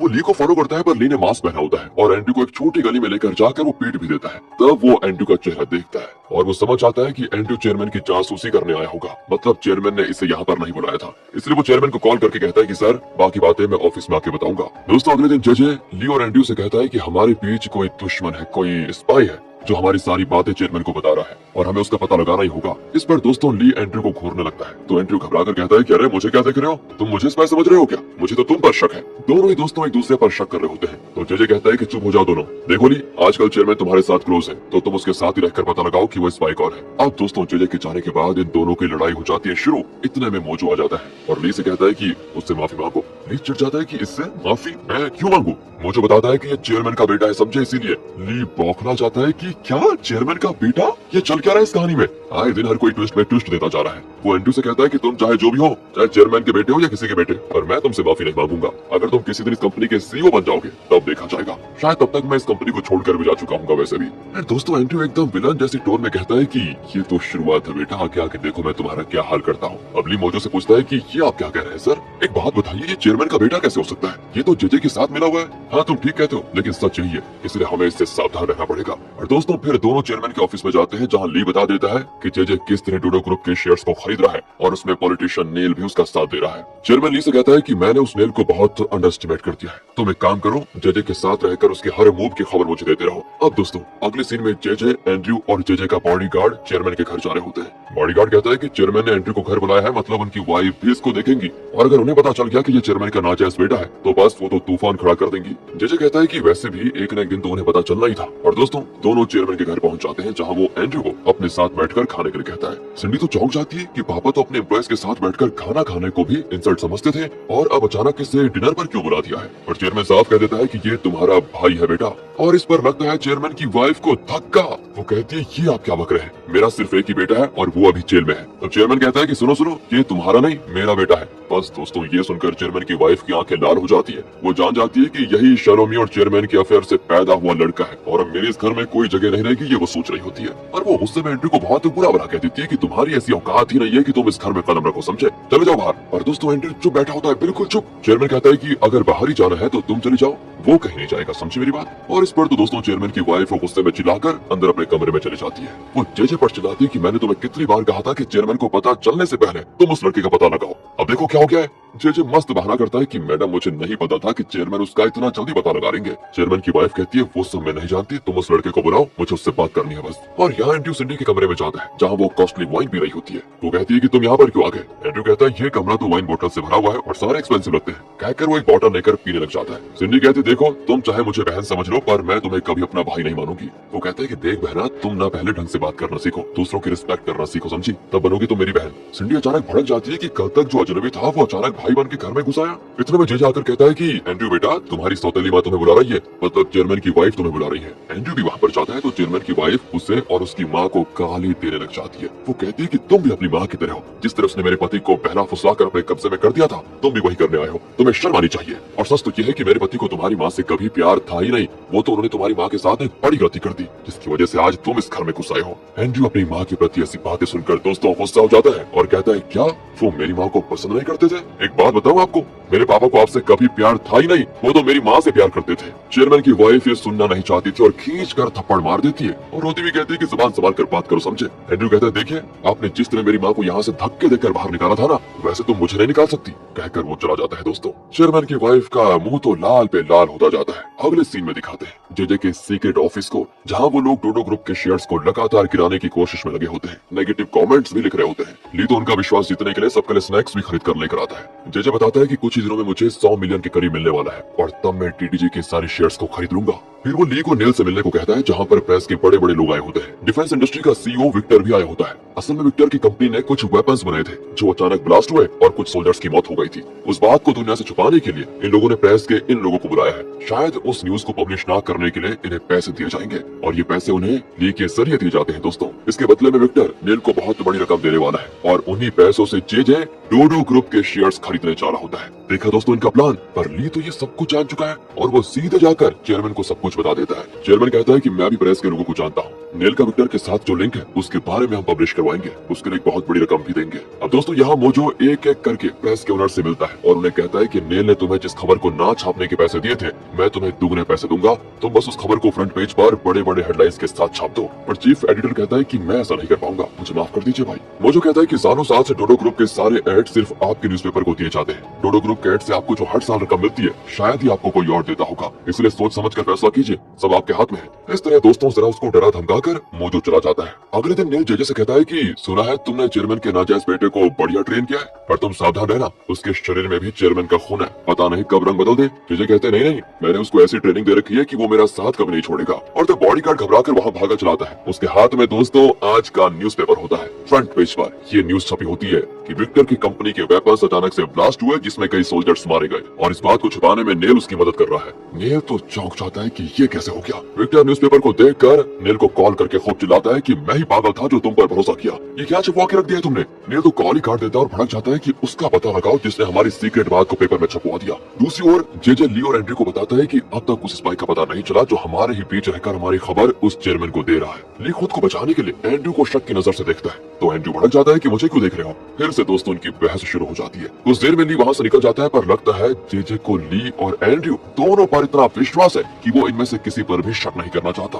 अगले सीन में विक्टर नेल से मिलने आता है। नील माफी मांगता है कि मुझे नहीं पता ये कैसे हो गया, मुझे माफ कर दीजिए, पर मैं उस गद्दार का पता लगा कर रहूंगा जिसने हमारी पोल खोल के रख दी है। लेकिन आप फिक्र मत कीजिए, इस मामले में मैं आपका नाम आने नहीं दूंगा, ये मुझ पर छोड़ दीजिए बस। फिर नील एक प्रेस मीट बुलाता है जिसमें वो बताता है कि कुछ न्यूज़पेपर्स गलत खबर छाप रहे हैं कि मेरा और विक्टर का कोई लिंक है। ऐसा कुछ नहीं है और मैंने एक स्पेशल टास्क फोर्स को काम पे लगा दिया है जो पता लगाएंगे कि वेपन्स का एक्सप्लोजन कैसे हुआ और क्यों हुआ था, क्योंकि मेरे लिए मेरे देश के सोल्जर्स और लोगों की सुरक्षा ही सबसे इम्पोर्टेंट है। यहाँ दोस्तों दिखाते हैं अब कि जेल में नाथन सजा काट रहा है, पर वहाँ भी वो अपने सेलमेट्स को डरा धमका कर अपना मसाज करवा रहा है। देखा दोस्तों, इतने में गार्ड आकर बताता है कि तुमसे मिलने कोई आया है। नाथन खुश हो जाता है कि माँ आई होगी, वो भाग कर जाता है, पर वहाँ उसका असिस्टेंट खड़ा होता है। वो बताता है कि घर में बहुत बड़ी प्रॉब्लम चल रही है, पर आप पहले से परेशान है तो वो सब जानकर और परेशान होंगे, इसलिए इस वक्त मैं कुछ नहीं बताना चाहता। और वो कहता है कि ठीक है कोई बात नहीं, पर जिना से मुझे बदला लेना है। तुम एक काम करो, बॉबी के कुछ आदमियों को कांटेक्ट करो और उनसे कहो कि जिना को ऐसे पीटना कि वो अधमरी हालत में हॉस्पिटल में पड़ी रहे, तब जाकर मुझे थोड़ा सुकून मिलेगा। दूसरी ओर जिना को दिखाते हैं जो रेस्टोरेंट में काम कर रही होती है और तभी एंड्रयू, शेरिल और उसके दोस्त वहाँ पर आते हैं। जिना तो चुप जाती है और सोचती है कि इन्हें भी इसी रेस्टोरेंट में आना था क्या, पर शेरिल को पता था कि जिना इसी रेस्टोरेंट में काम करती है, इसलिए वो जानबूझकर जिना को ढूंढ निकालती है और कहती है हमारा ऑर्डर लो। जिना भी हंसकर उनसे बात करती है, पर शेरिल कहती है तुम वेट्रेस हो और हम कस्टमर्स, इज्जत से बात करो समझी। खाने के बाद वो जिना को टिप्स भी पकड़ा देती है कि जाओ खुश रहो। अब एंड्रयू को उसे चुप कराने का एक ही रास्ता सोचता है और वो कहता है कि चलो वापस ऑफिस चलते हैं। जिना बहुत ही इंसल्टेड फील करती है। फिर वो प्लेट्स को उठाकर लेकर जा रही होती है तो एंड्रयू कहता है अगर तुम्हें पैसों की जरूरत है तो मुझसे मांग लो। जिना कहती है कि तुम लोग मेरे रास्ते में आओ ही ना, ये मेरे लिए सबसे बड़ी बात है, निकल जाओ यहाँ से और अपने पैसे अपने पास रखो। दूसरी ओर दोस्तों, नाथन के असिस्टेंट ने गुंडे को भी तैयार कर लिया था जिना को पीटने के लिए। जिना अपने घर जा रही होती है और तब वो आदमी एक बड़े डंडे के साथ उसका पीछा करने लगता है। जिना घर के पास पहुंचती है तो वहाँ पर एंड्रयू बैठा होता है, जिसको देखकर वो गुंडा भाग जाता है कि ये अटैक करने का सही समय नहीं है। पर दोस्तों एंड्रयू को यहाँ पर पाकर जिना चौंक जाती है और पूछती है कि तुम इस वक्त यहाँ पर क्या कर रहे हो। वो मैं इतना कहकर वो जिना के ऊपर गिर पड़ता है। लगता है उसने बहुत शराब पी ली है। जिना उसको खींचकर अपने कमरे में लेकर जाती है। उसे अपने बेड पर सुलाकर वो बड़बड़ाती है कि मेरी किस्मत ही खराब है, पहले नौकरी गई और मेरा बेड भी इसका धन ले लिया,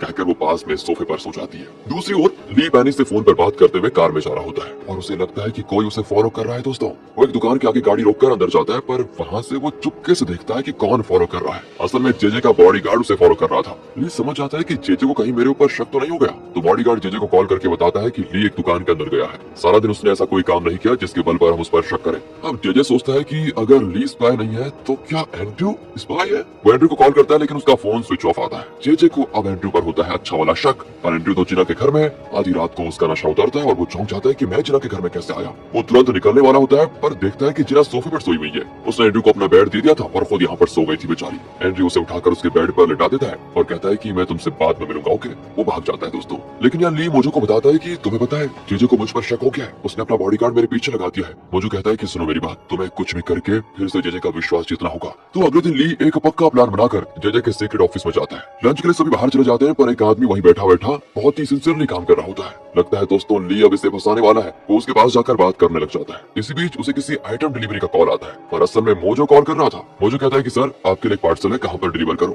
वो कहता है कि नीचे रख के चले जाओ, लेकिन मोजो कहता है कि पर सर नीचे तो कोई है नहीं, कहाँ रखूं। वो कहता है कि अबे नीचे कहीं भी रख देना, मैं बाद में ले लूंगा, कहकर वो कॉल कट कर देता है। और फिर वो ली से कहता है कि एक काम करो, तुम थोड़ी देर यहाँ पर रहो, मैं प्लेट रख कर आता हूँ। और दोस्तों इस तरह वो अपना मोबाइल छोड़कर चला जाता है। मोजो ने जो अभी कॉल किया था ना, उसे ली मोजो के नाम से सेव कर देता है। फिर फोन को वहीं पर रखकर तुरंत जेजे से मिलने जाता है और बताता है कि मैं मोजो से बात कर रहा था और उस वक्त मोजो को आपके सीक्रेट ऑफिस के एक आदमी का कॉल आया था, शायद वही स्पाई है, आप जल्दी चेक कर लीजिए। जेजे भी तुरंत अपने ऑफिस जाकर उस चश्मे वाले का फोन चेक करता है तो उसमें मिलता है मोजो का नाम और नंबर। और ठीक उसी वक्त मोजो फिर से कॉल करता है दोस्तों। तब जेजे कॉल अटेंड करता है। मोजो कहता है क्यों बेटा, कैसा चल रहा है तुम्हारा काम। लगता है उस जेजे को शक हो गया है कि उसकी टीम में कोई स्पाई है, कहीं वो तुम्हें पकड़ न ले, इसलिए सावधान रहना समझे। और यहाँ जेजे को यकीन हो जाता है कि चश्मे वाला आदमी ही स्पाई है और वो उसे मार कर भगा देता है। एक बार फिर दोस्तों इस तरह जेजे को ली पर भरोसा हो जाता है और वो कहता है कि वाह एन वक्त पर तुमने ठीक इन्फॉर्मेशन दे दी, लेकिन अब प्रॉब्लम यह है कि हमने लगभग 30 फेक अकाउंट्स क्रिएट किए थे और अब हमें नए अकाउंट्स बनाने पड़ेंगे। ली इस बात को दोस्तों जहन में रख लेता है। फिर वो पैनी को बताता है कि वो 30 फेक अकाउंट्स बनाने जा रहे हैं जिन्हें वो पेन ड्राइव्स में सेव करेंगे।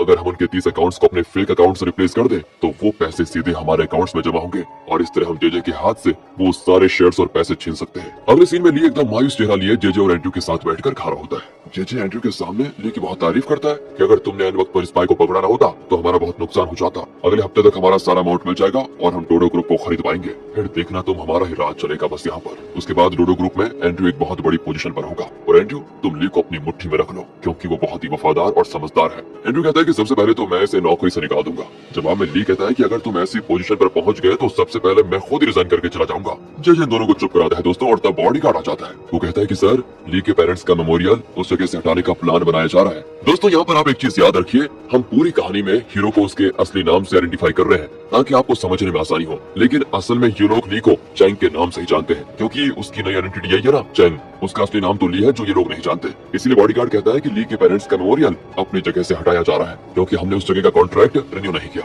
तो इस पर जे कहता है कि अब उस मेमोरियल की जरूरत क्या है, उनसे कहो कि मेमोरियल हटा दे, हम कॉन्ट्रैक्ट रिन्यू नहीं करवाएंगे। ली शॉक हो जाता है कि ये मेरे पेरेंट्स की जो यादें बच्ची कुची हैं उन्हें भी मिटाने पे तुला हुआ है। तब एंड्रयू पूछता है कि अरे कौन है ये ली और उसके पेरेंट्स को क्या हुआ था। जे कहता है ली वो था एक साइको जिसने अपने ही पेरेंट्स का खात्मा कर दिया। बेचारा दोस्तों ली अंदर ही अंदर चल रहा होता है पर बाहर कोई रिएक्शन दिखाना नहीं चाहता। वो झट से उठ जाता है और कहता है मैं तो भूल ही गया, चेयरमैन ने मुझे बुलाया था, मुझे जाना होगा अभी। कहकर वो निकल जाता है और सीधे अपने पेरेंट्स के मेमोरियल की ओर ड्राइव करता है। बड़ी टेंशन में होता है वो और मेमोरियल वालों को कॉल करके चिल्लाता है कि मेरे पेरेंट्स की अस्थि को कोई हाथ न लगाए, मैं अभी आ रहा हूँ। जितने पैसे चाहिए मैं देने को तैयार हूँ, अस्थियों को कोई कुछ नहीं करेगा। पर मेमोरियल वाले बताते हैं कि उसे तो कब का कब्रिस्तान ले जाया जा चुका है। ली दोस्तों सीधे कब्रिस्तान पहुंचता है जहाँ उसके पेरेंट्स की अस्थि को एक गड्ढे में डाल रहे होते हैं। ली चिल्लाता हुआ भागता है कि प्लीज उसे मत फेंको, पर इतने में वो सारी अस्थि फेंक चुके थे।